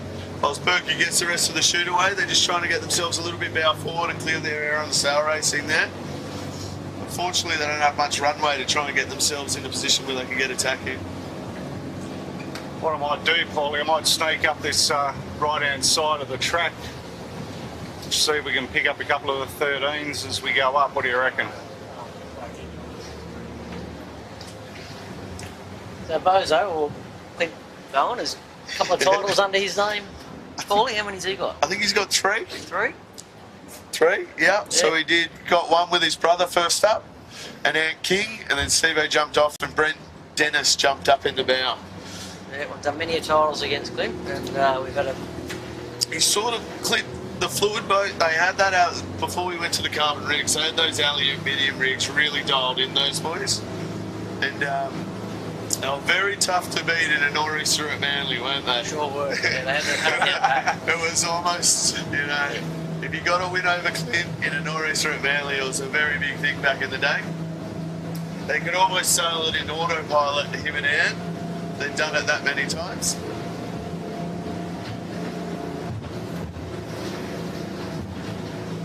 So we're just sort of cruising back up through the fleet here. Still looking back at the sail racing and the fluid there with their little battle. Just definitely has kicked a little bit on this course at the moment. Starting to see a few more white caps pushing through. The boy, SK Electrical probably a minute ahead now. Just sailing away. Yeah. And with that clear air too, the rich get richer on this course. It just seems to be the way all the time. And if you've just got someone that's just sort of pushing you in the wrong direction, you can get spat out the back door pretty quick though. Yeah. I think you might find Noakes pushing up in the third spot. I think the Noakes are actually getting pretty close to second there as well, based on the Moonin. If they can get a nice high line out of that little bay up there, yep, it would be very, very close.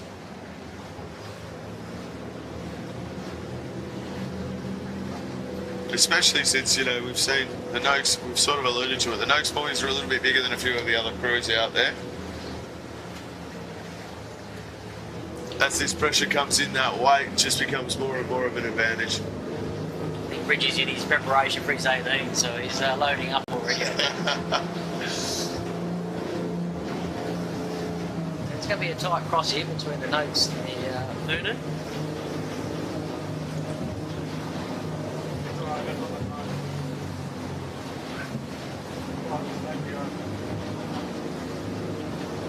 We've got the Cunninghams. Cunninghams again having a nice race. Second half of this regatta, you'd probably find they're pushed up into the top 5. Here's the cross coming up on the screen. So they're very top. Cross there, and there's second and third. So the Noakes pushing up into second. Good to see. Do you reckon there's enough runway for the Noakes to mow down the SKE Electrical Napo? I think the Moonin and the Noakes. That's our leader, number 9 in the 13 footers, just there from Hornsby, Karingai. I don't think they have to run them down. They just have to sail their own race, and if it happens, it's a bonus. I think they've taken a bit of time out of them already up this work. Yeah, had a good shift out of there, didn't they? Yeah. Oh no, I stand corrected in the 13s. The first is Cybertech.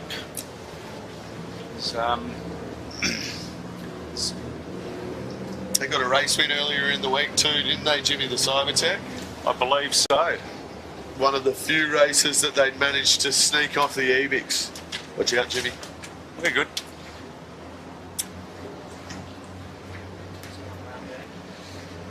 So there are our boys in the yellow jersey. So on screen, second spot, just coming around the Bombora they are. SKE Electrical still well ahead, but I do think they've taken a little bit out of them. Race 4, the Cybertech boys won. Paulie, good memory.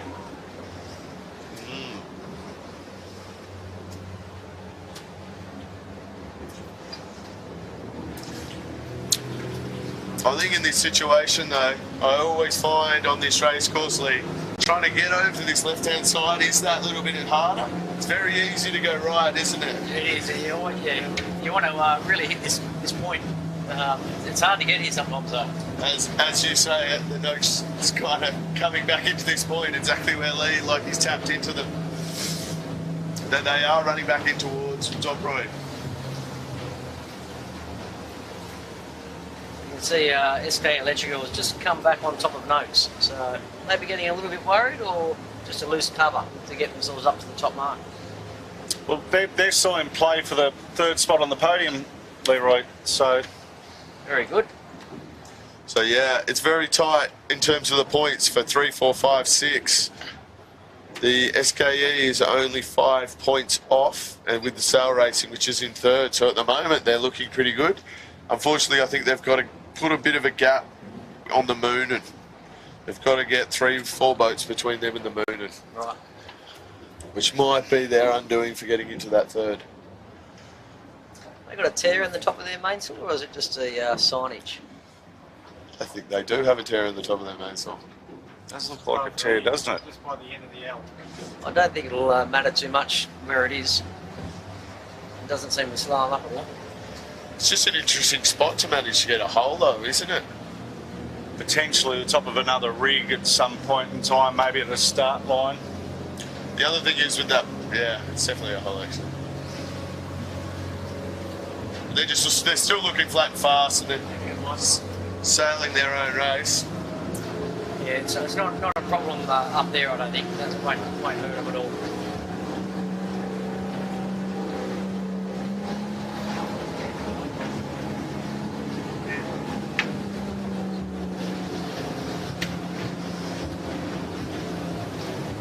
So I think these guys will just take a long lead over to the top mark here. Yeah, it's a little bit puffier up in this section, though, isn't it? It's kind of trying to hold your speed through those lulls.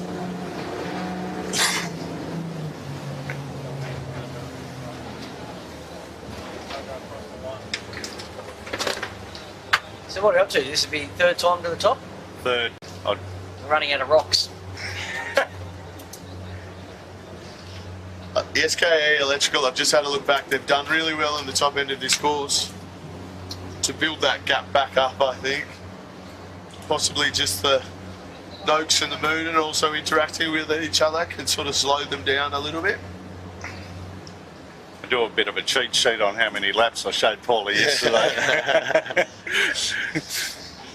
I was a little bit worried today if we hadn't been running the same course as yesterday that we might run out of fingers and toes today, Jimmy.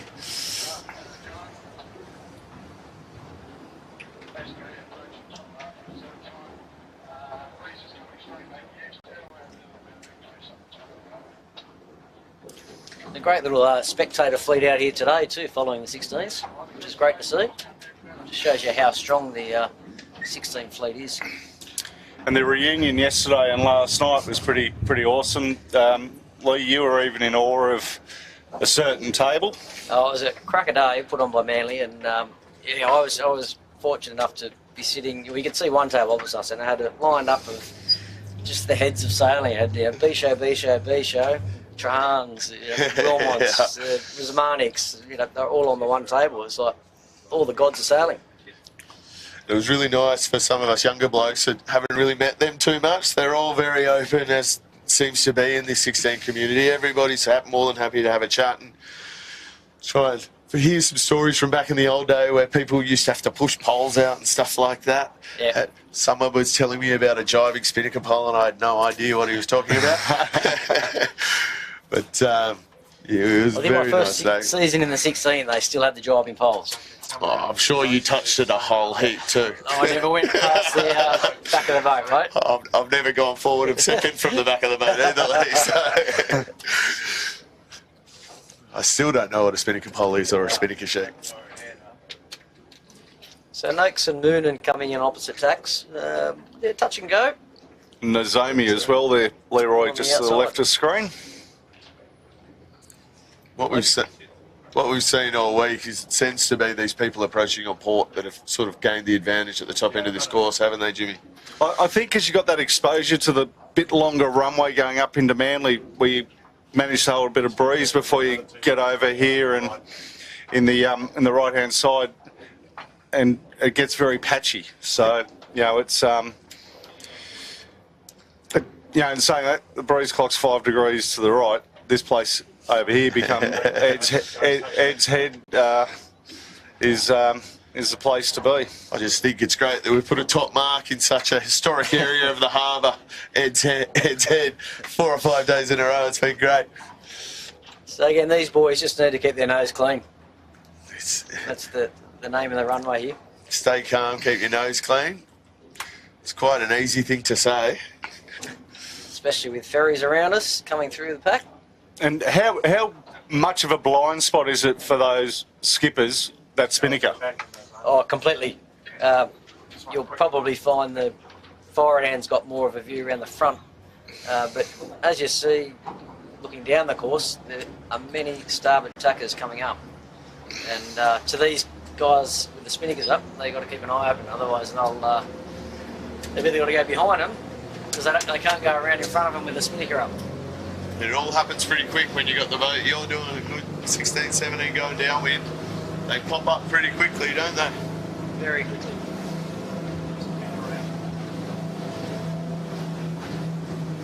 So there's the Nozomi. Nozomi's doing really well here to hold on to these two boats. Yeah, doing very well. And This is second, third, and fourth. And a lot of fleet coming uphill. Fleet spread out a lot more today. Yeah, the longer course, definitely a couple more knots, might definitely spread them out.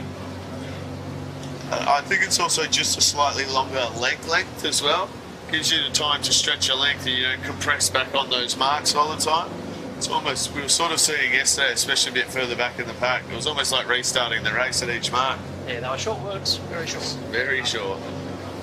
Not really my style back in the day. I didn't like a short work. I like to extend the legs.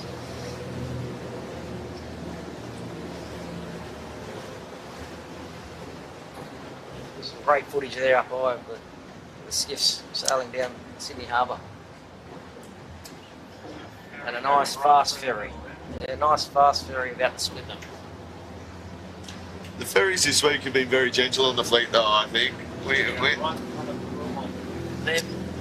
They're very good at what they do. Yeah. You know, they're professional at their job, and hopefully they understand what the sailors do. As they just give the boys on the Typhoon a nice bit of wash to do with.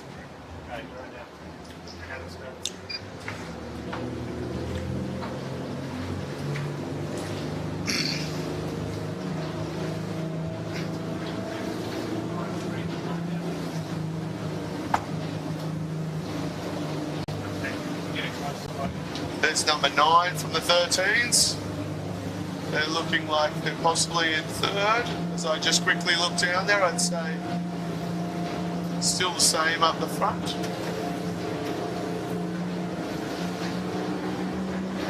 Haven't seen the Evics out here today, Jimmy. I have. I've seen them out here. Okay. Don't panic. This skill.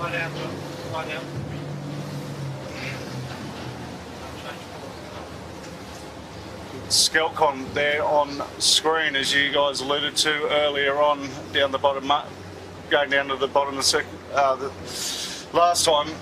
They're one of the big improvers coming through here. Yeah. So SK Electrical are almost about to turn around and come back up. Yeah. They've extended their lead there, I reckon. Yeah, they kind of gave the other guys a sniff a little bit earlier, didn't they? And then they just put the hammer back down. And again, a close race for second. Moonin and Noakes are very tight. All week, the Moonins just been lightning quick downhill.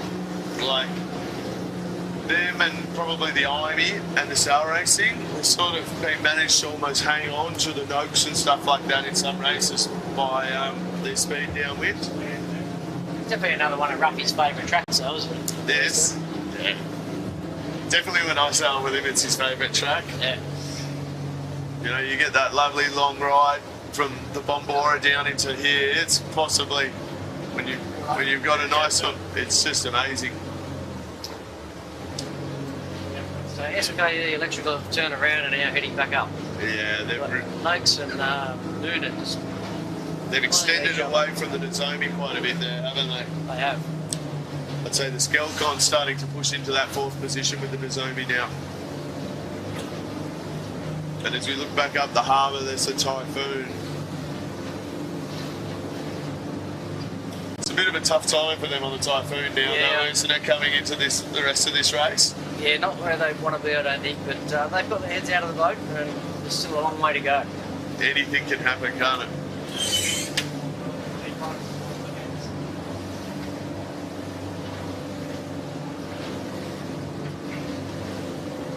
Light and Wonder in the background there. Yeah, you see, the Typhoon still is coming through this fleet a little bit. They were rounding behind them down the bottom last time. So they're starting to push their way into this top 10. Very tight at the bottom here between the Moonin and the Noakes. Yeah, and I think they're just playing it easy. Just trying to get round cleanly and up we go again. That was a very early jump on the Noakes, wasn't it? Yeah, conservative. And that's all they got to do. Yeah, it's exactly it. Smart sailing, I think, in my mind, is what it is. Yeah. Why push it where you don't have to? Because I know... The inside there of the moon and two, they got a nice little line out of that bottom mark. It was the one thing that Hubble did push on us the other day, didn't he? He put a big importance on mark roundings. That's the one thing. I think it was just because he wanted to drop the chute earlier and not push it too much. But he was very big on making sure that you get that nice lane at the bottom.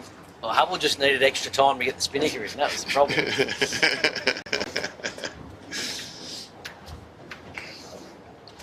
He knew that you'd pack most of it away for him anyway, didn't he?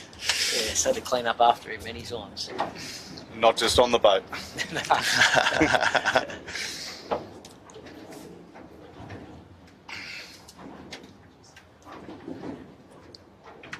So the Skelcon, that's, what is that, number 5th spot? 5th spot, yep. The NHS is pushing into them a little bit. They've caught up, haven't they? Yeah. They've started well this regatta. Very, very well, I think. The 3 blokes that I think they've sort of put it all together in a couple of weeks.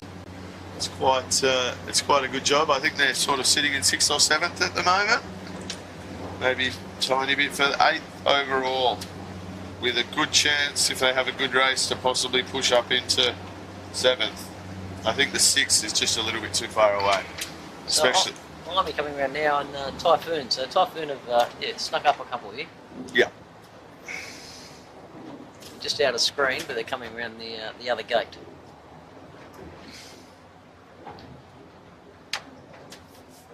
I always found in these Northeast course, Jimmy, which we've sailed quite a bit down here with Lee, there's always a bit of a toss-up whether to run over to Grotto or to push over into this right-hand shore on Middle Head.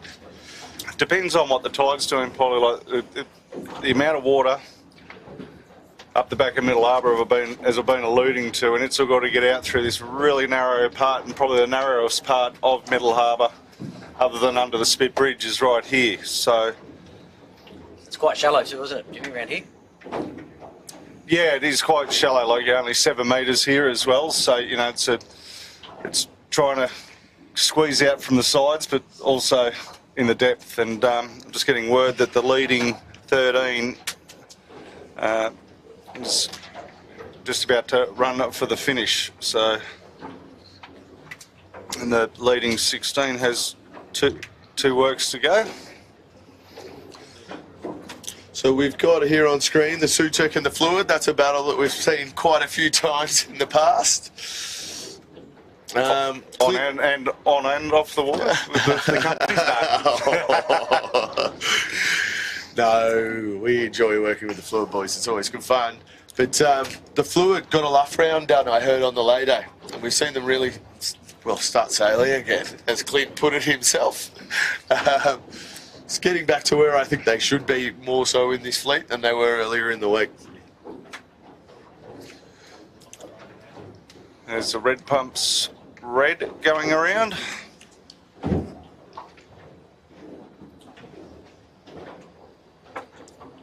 Just getting all their gears on, getting set up to rip up here. You've got Tribeca and Botany Access just coming around now. This breeze sort of looks like it's kind of settled a tiny bit as well, hasn't it? Yeah, it's filled in, but it's filled still in, not like fresh. stabilised a little bit though. Stabilised. Only 15 knots, so it wouldn't be any more than 15. No, not enough to really start creating issues. No. No, it's just an actual really nice sail in these kind of conditions at Manly, isn't it? It's Definitely a big rig day. You wouldn't want to be out here with a little rig. Yes, Ruffy, if you listen back to this, you definitely wouldn't want to be in the little rig from the little master himself. I mean, there is one boat out here on a little rig, and they actually are in the top 10, doing quite well. The red pumps, they seem to be holding their position. Yep. But I think at the top of the course, they'll really suffer. So they might make a couple of gains down the bottom here where it's a bit fresher, and then they're really going to suffer up the top end of the course. And that's the red pumps right red there on screen. They're not on a little rig, they've got a big one. But when you look at the course overall, Paulie, it's, you know, you're more in the more pressure, like the length of the course, there's more pressure like over more of the course and that last little bit up the top. So the effect on the little rig isn't going to be that bad. No, it's not. So they've sort of managed to beef up a lot of these little rigs in the last year or two as well. They're going a bit bigger on the mains.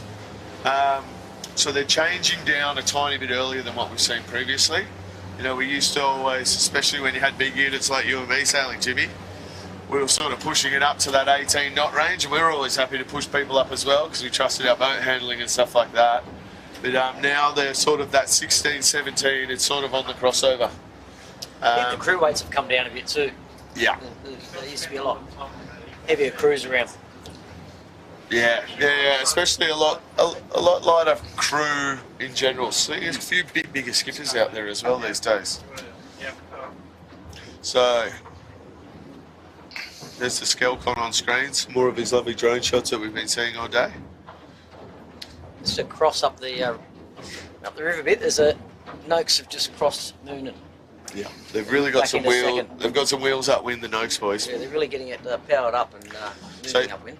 Here on screen now we've got the Ebix, Gemma Hopkins and James Hopkins. Just to round, have they finished yet, Jimmy? No, they haven't finished. They're deep today. They're deep, are they? Perhaps they look like they've rounded the bottom mark and heading back up. They're probably just having a nice little sail together. I think The leader's up the top mark. Taking it all in. that might be the leader there with the. Is that? Oh no, that's the Manly sailing one, isn't it? Is it them? I'm just trying to find out. Plonk number 32 is the current leader. I'm just getting comments through. Coming down here on which the is just around to the right of that screen. They've really turned it on in the second half of this regatta. The Plonk, Avril Richardson, they've done really, really well. They've almost won these last two. If they include this, it's a first, and a second, I think, in the last three races, which is a really good result.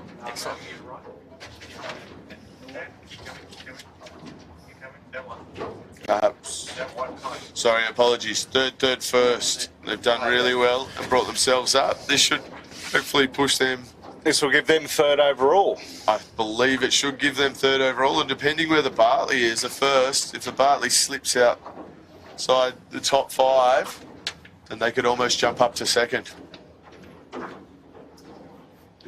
So the finish, Jimmy, here through the gate? Or Yeah, through mate. Yeah, through the blue mark. So earlier on in the season, Nathan missed that. He went. The race committee ran out of boats. They were salvaging too many people, and the start line was always in, but the blue mark was in, and so yeah, it's a famous Nathan Wilmot mark now, is what it's known as.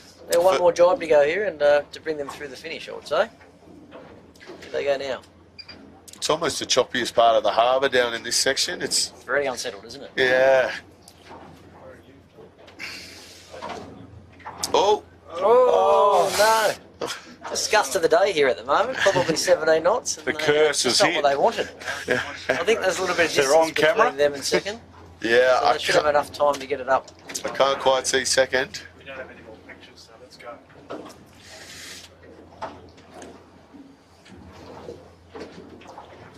Let's see how quickly they can get this up and see if they can get through this finish line. Unfortunately, the tide will be shooting them away from it, and the wind won't be able to push them through. Here we go. We're back on the drone footage whilst we wait for the Plonk to get back up. That's the Skelcon on screen there. Trying to gauge where they are on this race course.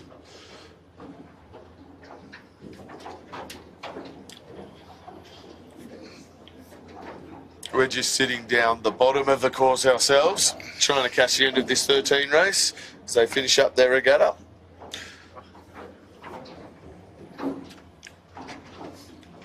Definitely making sure they're getting the airtime from us. Catching a few prawns today, I think. Yeah.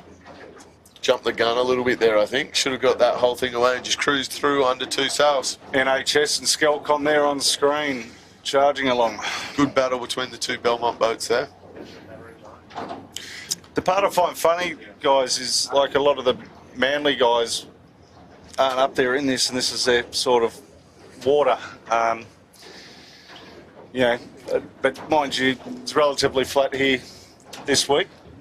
and sort of similar to Belmont.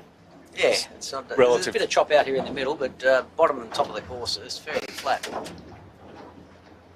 I think it's also a little bit, Jimmy, a lot of these Manly boats are so used to sailing our more traditional courses, Yep. which we almost do in second nature. You know, you come out, you hit Grotto, and then you work your way up to the left.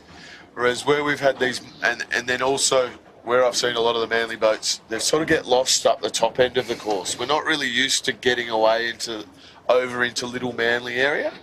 We more so work that left-hand shore and then jump across a bit later. So it's just sort of changed their thinking a little bit, and it's taken a bit of a home field advantage away from them. Here is Plonk trying ever so much to get across the finish line. That chute will be It's full of water. jammed on the top spreader. They've Oh, done. they're over. That's the main thing. We're still waiting on that hooter, aren't we? There we There's the go. hooter finally. Congratulations to the Plonk, and as April Richardson and Warwick Taylor. just pushed them up into at least third overall in this regatta now. The next boat coming through for the viewers at home is the Cybertech group. Got one jibe left through this nasty little section at the bottom here. And now I think we're probably going to head back up to the 16s now, aren't we, Jimmy? Yeah, we'll wander up there and pick them up about halfway. On screen there, the NHS pushing up into fifth almost, with the Imey on the bottom of the screen too coming into this battle. I think Trent and Rob will have the bit between their teeth. They're really pushing to try and hold their position in this regatta at the moment.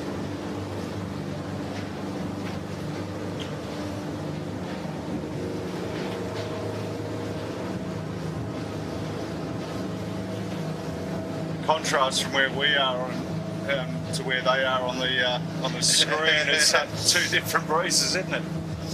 He's our only Queensland entrant, RW Retail. They got a bit of a pep talk from a Queensland legend yesterday, Paddy Hamlin coming down. Can he talk himself up? Mate, I'll tell you what, he had a good crack at drinking all the rum in the Skiff Club last night, I can tell you that much. Yep. He didn't hang around from today, I believe. No, he flew out. He didn't even bring a bag with him, Napa, or even a change of undies, I don't think. He jumped straight back on a plane this morning at 9 o'clock. I was going to say, would he be allowed on a plane last night? I luckily dodged him.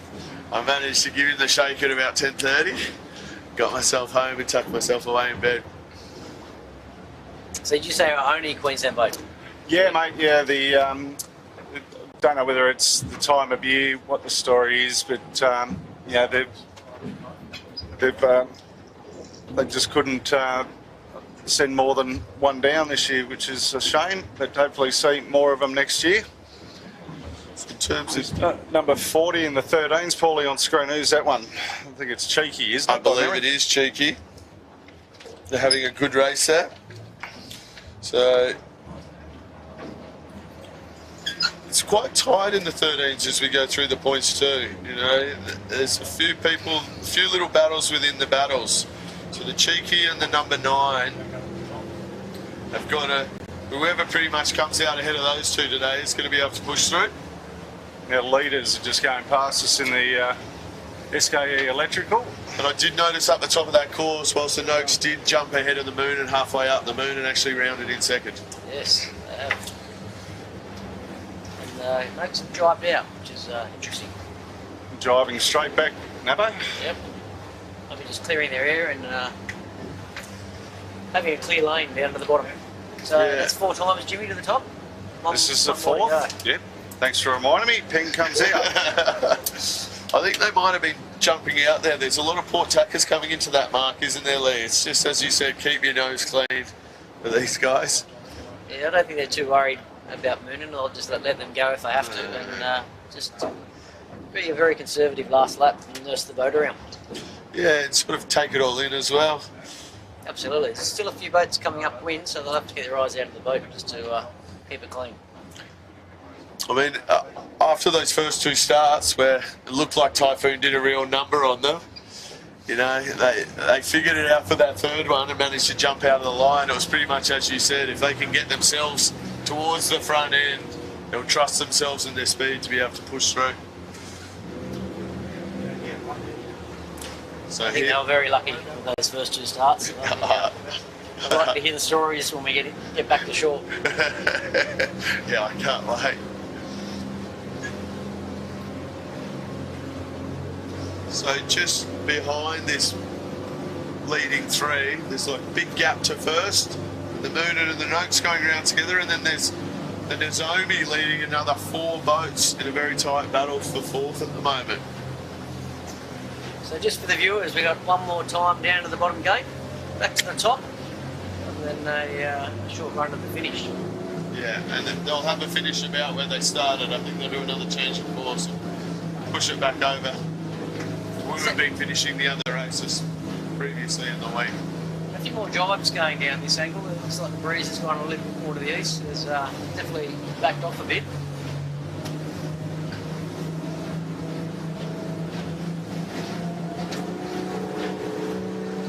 And as this tide starts to push out a little bit, Lee, do you more so try and stay in the flat water up near the Dobroyd side, or?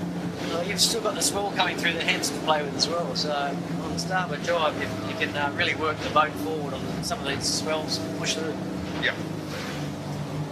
I don't think they'll be too worried about the tide going down here. No.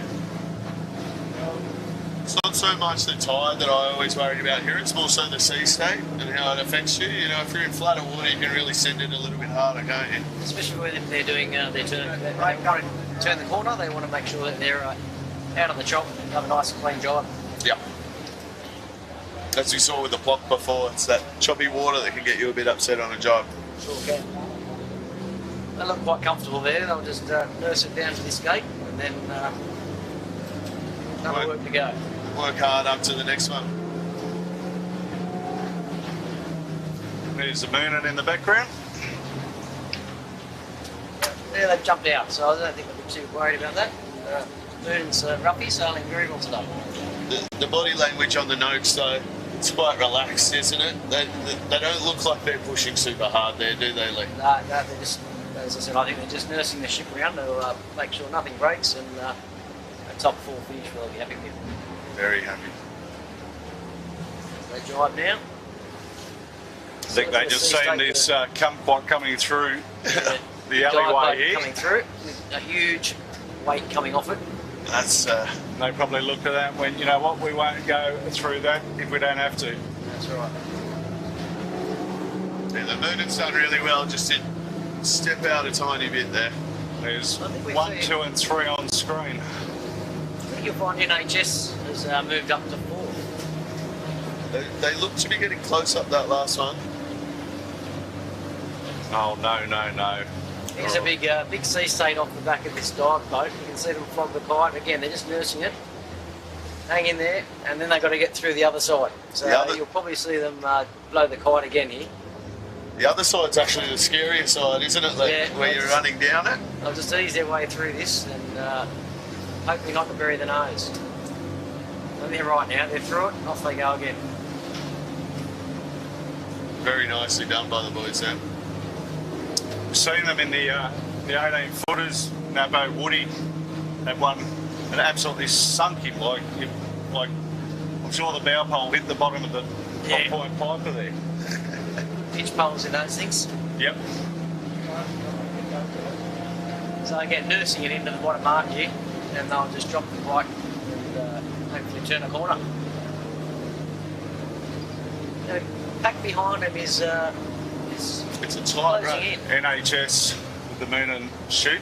Is Yep. that one Nabo? They've done really well to get to the front of that pack. So that's NHS coming into 4th spot. Behind them, not too far away though, is both the Army and the Typhoon. So they're both all caught back up here.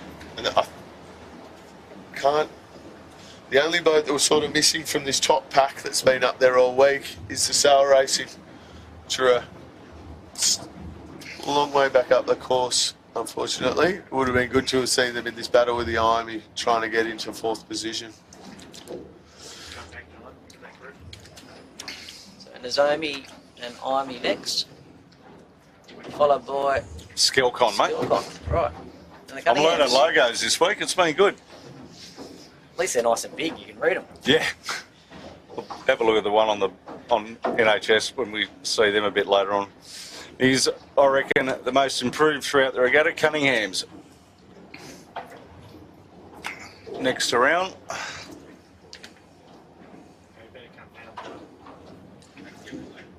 Typhoon coming round the port gate. And the Dominoes. Dominoes have done well to push back to that kind of position. Nice consistent pressure down here now, 15 knots.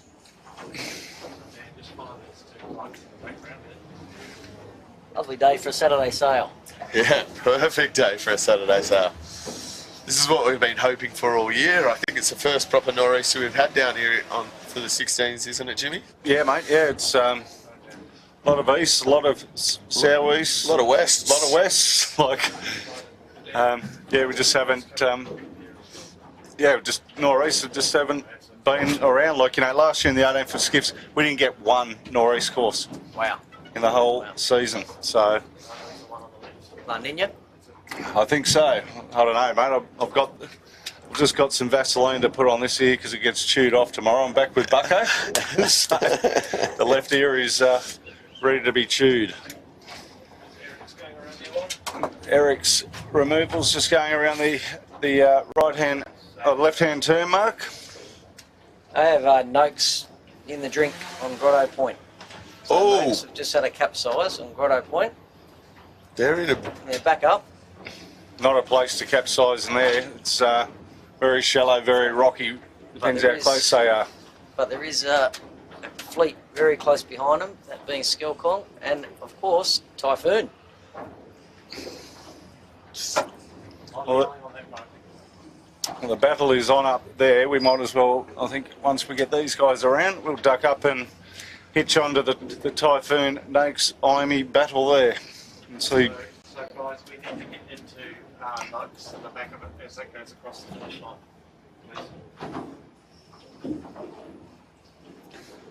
Are you thinking Bruce Savage on the red pumps was saying, why didn't we strap the little rig in from day two, and might have been a different result? There's an issue on the Noakes, if we can... Let's see if we can get up there and have a look at the Noakes. They look like they're trying to fix something there, aren't they? They're all in the boat and fixing something, so this race is not over yet, ladies and gentlemen. Definitely Just not started. over. Dave looks to be leading off the back of the boat to me. Appears to be a rudder problem.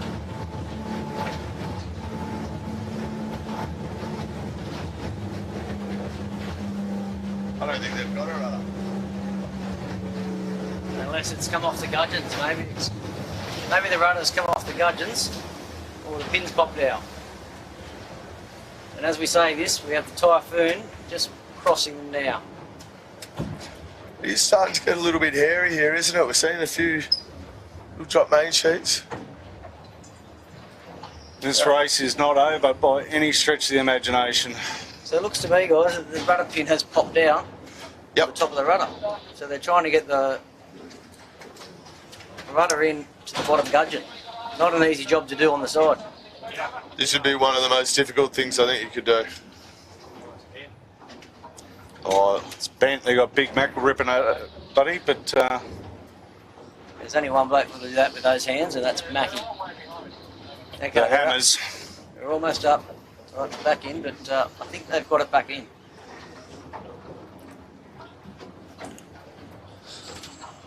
Wow. It's a game changer, this one.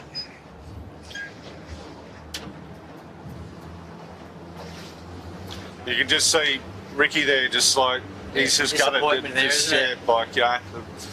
We won't stay on them too long. It's a bit of a somber time there, and it's a bitch when those things happen. Yeah, hard to say. You would have thought the centreboard would have hit first, but Sometimes what can happen through some of the tacks, if you haven't wrapped it around the main sheet, so that They look like they had a good bit of Velcro there it to did wrap look it. like that. as we continue on, Typhoon sail away. So this could be it. This could get interesting still. If they can fix that up, there is this little pack here. The Typhoon actually will have to sail through quite a few boats to get their gap of 3 people. It's everything to play here for the Typhoon. They've really got to turn it on and make sure they get to the front of this pack.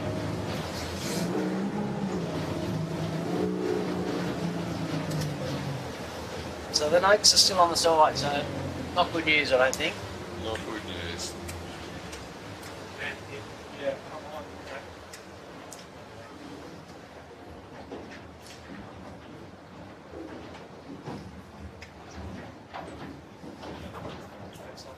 Yeah, I'm still on. I'm just looking hand around. So a change of attitude on the Typhoon now. I think their heads are up, positiveness, and they're looking very comfortable.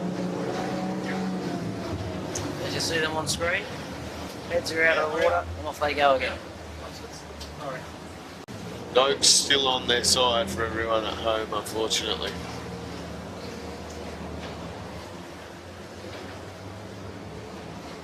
They're having such a great race too, eh? Well, The Noakes. But that's racing. These breakages do happen. And the Skiffs are a technical boat now. yep.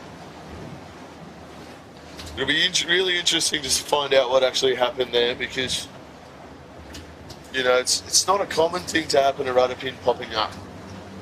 Not in today's thing. Like one of the things, like, you know, I've obviously been mentoring the young guys on fire stopping. One thing I noticed was they cut off the pin, was the tie down. I went, get that down to the shop now and get some one wrap and sew it up back on. And they're like, oh, but it's just really hard to get on. And I'm like, well, so I prefer the lot harder to get it on than the consequences of it coming off. So as we're talking, Noakes are still upside down, so it's very disappointing. They were Not the way. There'll Not be the one way. person to steer clear of in the boat park this afternoon. You're going to pop around? I think you'd be about the only one allowed in there, wouldn't you? I have to take 3 beers with me, I think. I think if they can't get it sorted, Zach Barnabas might not be working for a week when Mackie shakes his hand. Zach's smart, he keep his hands in his pocket. But well, Zach hasn't been really counting on that much at the moment. He's training hard for first grade for the mighty Manly Marlins. Yep. How do the points look for SKE Electrical? SKE Electrical. See Typhoon back here. Well, for the SKE, they're on 33. So to get themselves up into third, they've got to put a few boats between themselves and Imy. 3 boats in total, actually. 4 between them and Moonan, and 5 between them and Sail Racing. This will hurt the Noakes, so having to carry another high score. Well, the Noakes could add an 18 to their score here, which could allow possibly, so their maximum score they can have is a 33. So the SKE can't get in front of them. Right. How you're lucky I've got a mathematician on board. How good is it? However, the Moon and the Imy and the Sail Racing can all get in front of the Noakes, but none of them can get in front of the Typhoon. Noakes, no matter what unfortunately, for the happens. viewers, they are still on their Upside side. So, yeah, Day over for those blokes, I think. gut-wrenching to see happen to anyone, but especially those blokes, some of the nicest guys you ever come across. Oh, just really had a port and starboard. Well, there still could be something like that happen in this situation.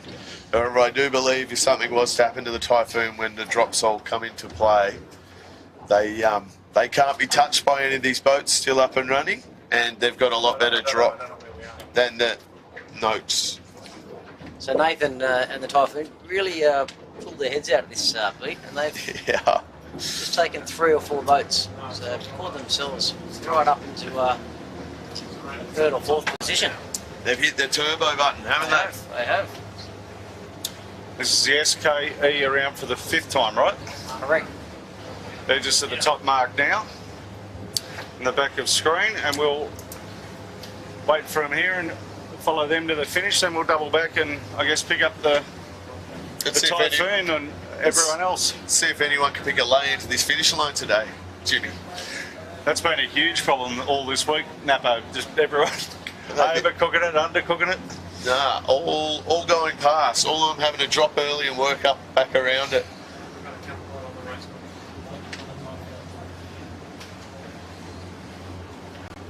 The traffic coming through now. We've got It's a lovely Saturday afternoon in Manly. fast ferries, There's our leader. personal watercraft, all about to get in the way. You don't have that problem down the river, do you? We've got Lee? jet skis. Jet skis. The Navy. It's the jet ski capital of the world, I think, it down is. in Botany Bay these days, isn't it? Sure is.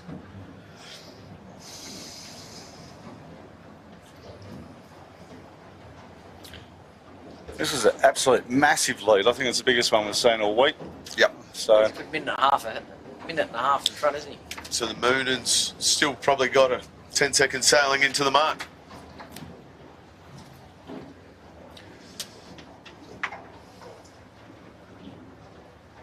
There we go, lovely drone shot there. Just following the guys down, full stretch, swinging low on their wires. Get as much speed up as they can, get that apparent around. Get yourself deeper and keep on going. Sail well today, these boys, haven't they? Hey, clean, very clean sailing, clinical sailing almost, I'd say, isn't it? I hope they know where the finish line is. Yes. I'd be jiving. Oh, they're looking for it now. They've got their eyes on it. Yeah, you can see Harry just starting to try and get his foot out of the fruity there. And as we come down here, the notes are still upside down. So It's not much fun to see this at all. I really feel for the guys. The one thing in my head too is they, are in such a good position to lock this thing away, and now they've got to deal with a broken boat and sail 2 kilometres upwind to try and get it home. It's not much fun. and I think they've actually pulled the main in, so their day may be over.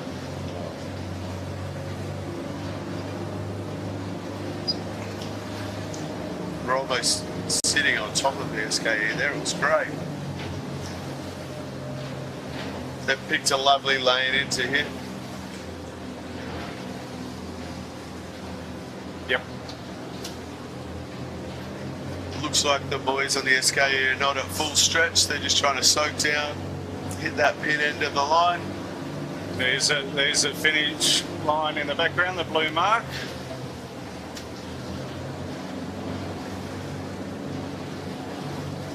Harry's still there having a look around to see if there's any more surprises coming their way. Should be able to sail straight through here.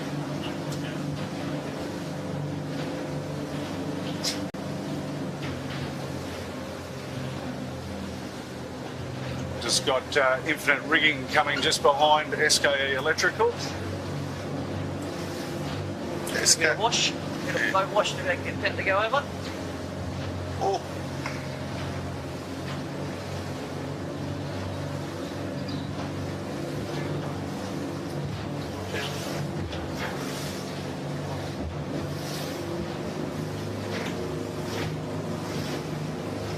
They may still have to throw another jibe in here just to get themselves down. However, I'm picking they're just going to stand up on their wires and just kind of cruise along next to the finish boat. Huge win for the SKE Electrical from Belmont, Scott Babbage. Well done, boys. Great race. Unbelievable race. So, someone picked a win on the camera cat, Jimmy. Finally. Is there anything this bloke can't do? And who else could it be but Napo picking a win? Right. Cheering on the boat.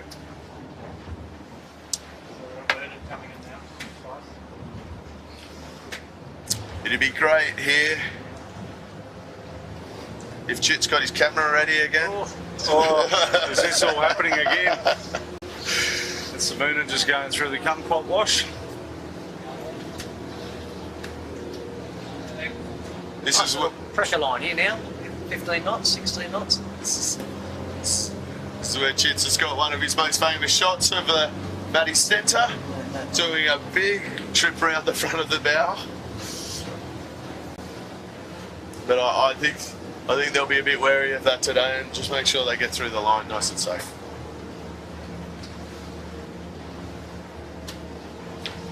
NHS coming through. They've sold really well there, haven't they? They did come back through the blue very well.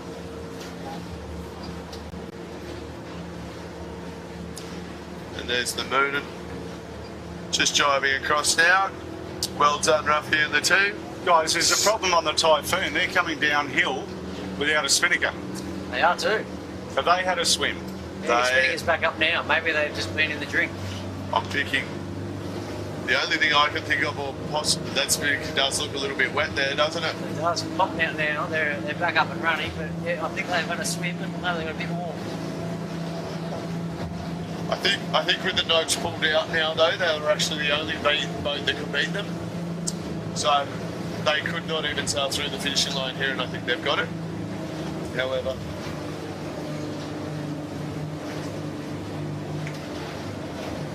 I just want to check that. No, the maximum score that the Typhoon can get is a 28. So, and the next best boat is the Sail Racing on 28. So if they even won the race, they can't get there.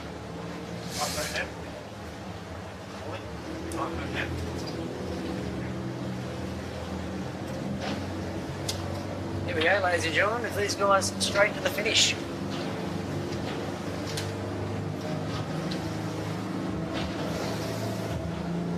In a row. With two sheet hands, very different ages. And ability. Sizes. Yeah. No offense, Bretto. No offense, Big Bretto. We've actually got quite a similar build, Brett and Trent. It's just one's got a little bit more definition in a few different across their chest.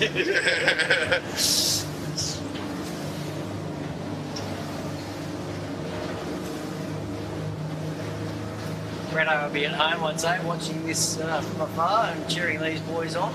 Definitely. Probably wishing he was out here, but In the man cave. yeah, but they've got a very good replacement, and they've done an excellent job of being the most consistent boat this year. I think you were sort of alluded to it earlier today, Lee, too. They've just been consistent. They've definitely been the most consistent boat over this whole regatta. And I don't believe they've... Let me just check before I say it. I managed to get a race win in race 3. I mean, their worst score's a 10th, which is it's pretty impressive, isn't it? Yep.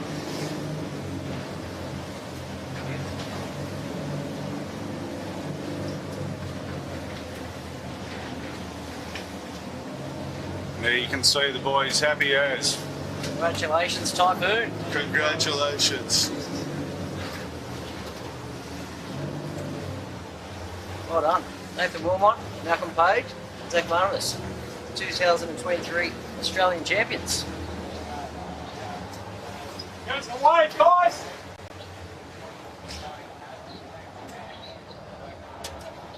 So just get this chute packed away.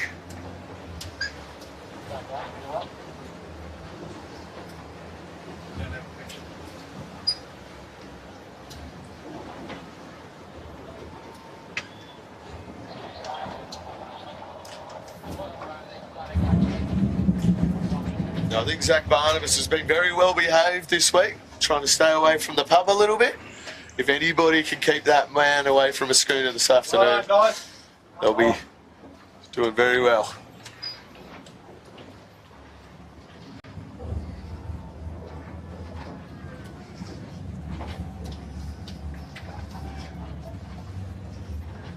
Number 2 for Nath, and you probably can see how hard these Aussie titles are to get.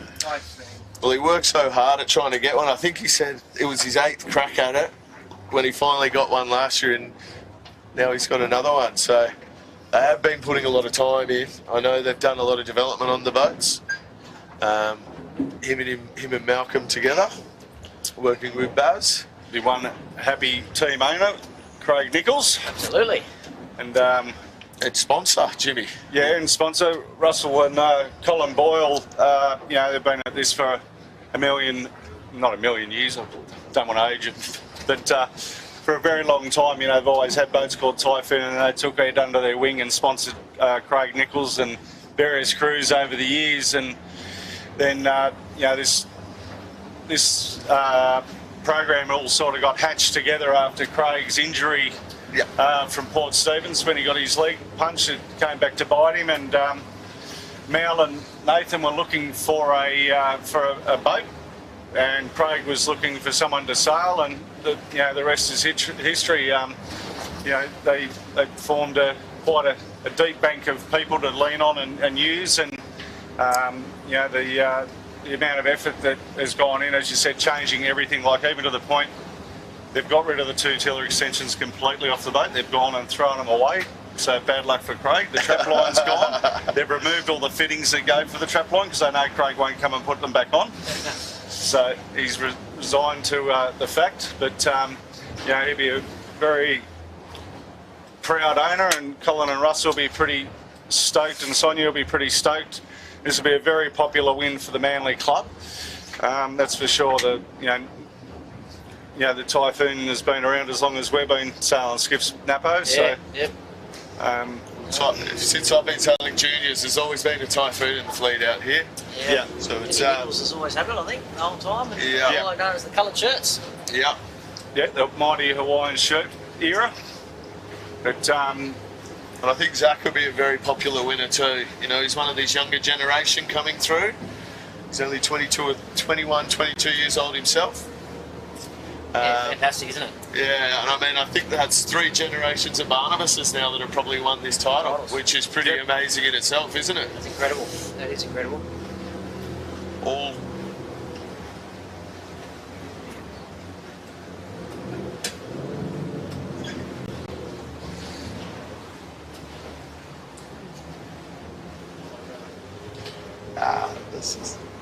So we're just sitting here, the boys are just cruising their way in. Zach's having a bit of a rest. We still talking about the race. Do we have a blue ribbon this year, Jim? Is that all tradition, or? well, I thought it was tradition. It definitely was tradition when you and I have won them. You get given this blue ribbon when you win one, Paulie. Yeah, thanks, Jimmy. So, I've seen a couple of them. I think I've been lucky enough to touch one once.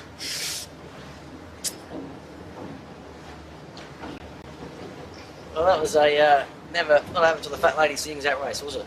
No. so disappointing for the boys with the yellow leaders, jersey on the Noakes. What a way for it to end for you. And as we put it back here following the winners, to our left is are the Noakes, and coming back under tow. So they must have done some great deal of damage, because Mackie and Bridgie are not ones to pull out of any race. No. Let alone a final race. So bad luck to the boys, but I'm sure that will make them come back bigger and better next year. Yeah, home nationals for them down there too. Yep. Be interesting to see who they get to steer that one, Lee. It will be. Yeah. I don't know if I've been eased or not. Time will tell. I mean, Dave's put in such a good performance, especially in these last 3 days. It's really unfortunate what happened just then. But I never thought I'd say that somebody could really push Lee for a position on a boat, but Dave's really done a great job this week. He has. He's done an amazing job, and full credit to him. I'm pretty sure I know if somebody wanted to jump back on, he could easily do it. I'll wait for the phone call.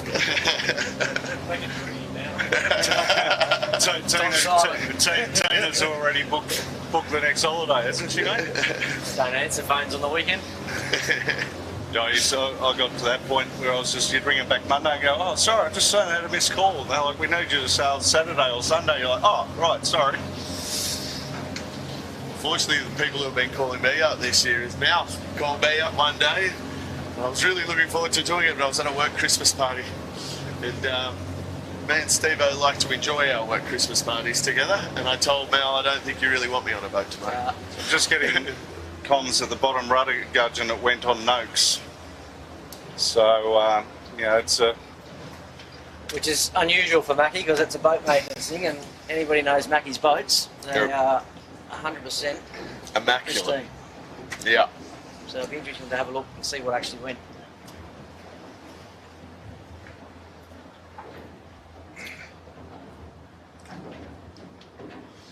So we're just sitting down the bottom of the course again.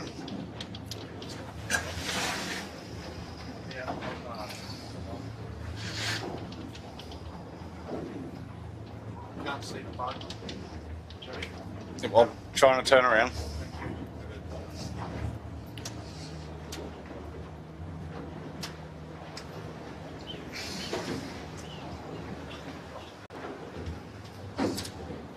This breeze has really kicked for this last little bit, hasn't it, down in this corner?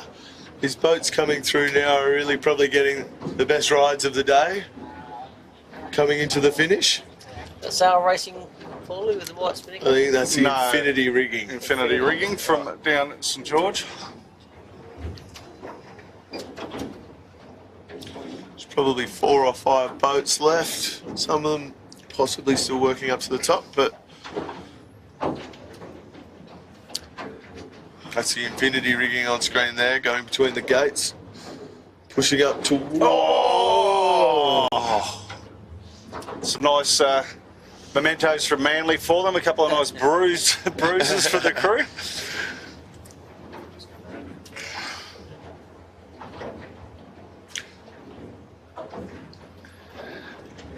That sort of makes me think, Napo, of the bottom gudgeon's gone. Like, you know, Mackie is, you know, like I envied him as boat maintenance. Makes me sort of think that probably in that tack off Grotto, the rudder's probably just hit something, just enough to loosen it, and the rest is history, right? Yeah, it could be something in the water, or it just could be. Here we go. The Chubbs. Lost a sailor here off Chubbs overboard. Still low down. There they are. Finish with 2? Is that legit? No, I think you got to finish for the same amount that you start with. I think is the rules, mate. Well, they used to be able to drop them off at the top mark, pick them up the next time. Just watch out for Fireball coming in hot here.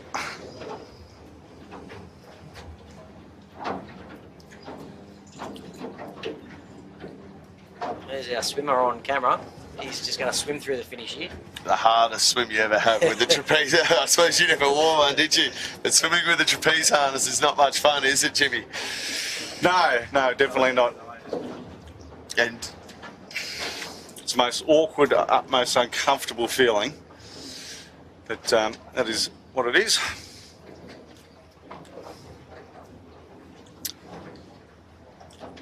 so our swimmers just trying to get back. They're on screen there, the Bartley and the fire stopping. One Bartley should be able to get through here. Watching out for the swimmer in the water. Comes your boat, Jimmy. Yep, still own that one, Napo. I think that boat will be in the Bury family for quite a while though, won't it, Jimmy? It'll be a hard one to let go of. She's got retirement plans, but no time soon. She's got a succession plan. But all right, well, we might wrap it up there, and thanks very much to all the viewers at home for tuning in and watching during the week. For everyone back at the not only the Manly Skiff Club in the live site, but I know they've had it on in Belmont, they've had it on at St George, they've had it on up in Queensland. Someone was saying it was on in a pub. I'd like to thank all the co-commentators who've jumped on, all the celebrity commentators like this little legend here. Thank you for having me. Thanks for coming along. And Paulie, you're an absolute trooper for helping out just about all week. I know you had to go back to work for one day, but I worked every morning actually, Jimmy. But yeah, no, well, I appreciate that, and I appreciate Steve-O and the guys at Sutec for giving Paulie the time off to come out and do this with me. It's amazing to work alongside someone each and every day that you do enjoy working with. Yeah, I'd just like to say a big thank you to Jimmy as well. You've done a great job getting this thing around, putting it all together. It's really impressive to see what you've done, and congratulations. Yeah, can't do it all myself. There are a ton of guys behind the scenes that do it all. You know, Chits is working. He's got a double-ended stick that's lit at both ends. He's had barely any sleep this week, so huge thanks to Chits. To all our other guys back at house that have helped out. We've got Dylan has been on the drone earlier on the week. We've got Jono Whitty on for the back half of the week. We've had Rob Mawali. We've had Dan Morris jump on the main camera today. Tomo, can't forget Tomo, Luca, and our little legend down the back, drone spotter, camera assistant, Sammy. Thanks very much for all your help, and thanks so much for to the Manly 16-foot Skiff Club for putting the faith in us to bring this to you. Really hope that everyone has enjoyed the coverage, and if you're not bored of watching sailing, feel free to jump on the 18s tomorrow and tune back in for a bit more. Me and Chits have got one more day of punishment ahead of us, but we love what we do, and we love bringing this to you. And so thanks very much, and we look forward to hopefully tuning in, or for you guys to be tuning in this time next year when hopefully we're covering St George. We've still got the club chants for the rest of the year too, don't we, Jimmy? Yes, we do have them too, Paulie. So don't forget to hit the subscribe button to know what we're up to. Hit like, do whatever you like. But thanks very much for tuning in. This has been a Sail Media production for the Manly 16-foot Skiff Club and the Australian 16-foot Skiff Association.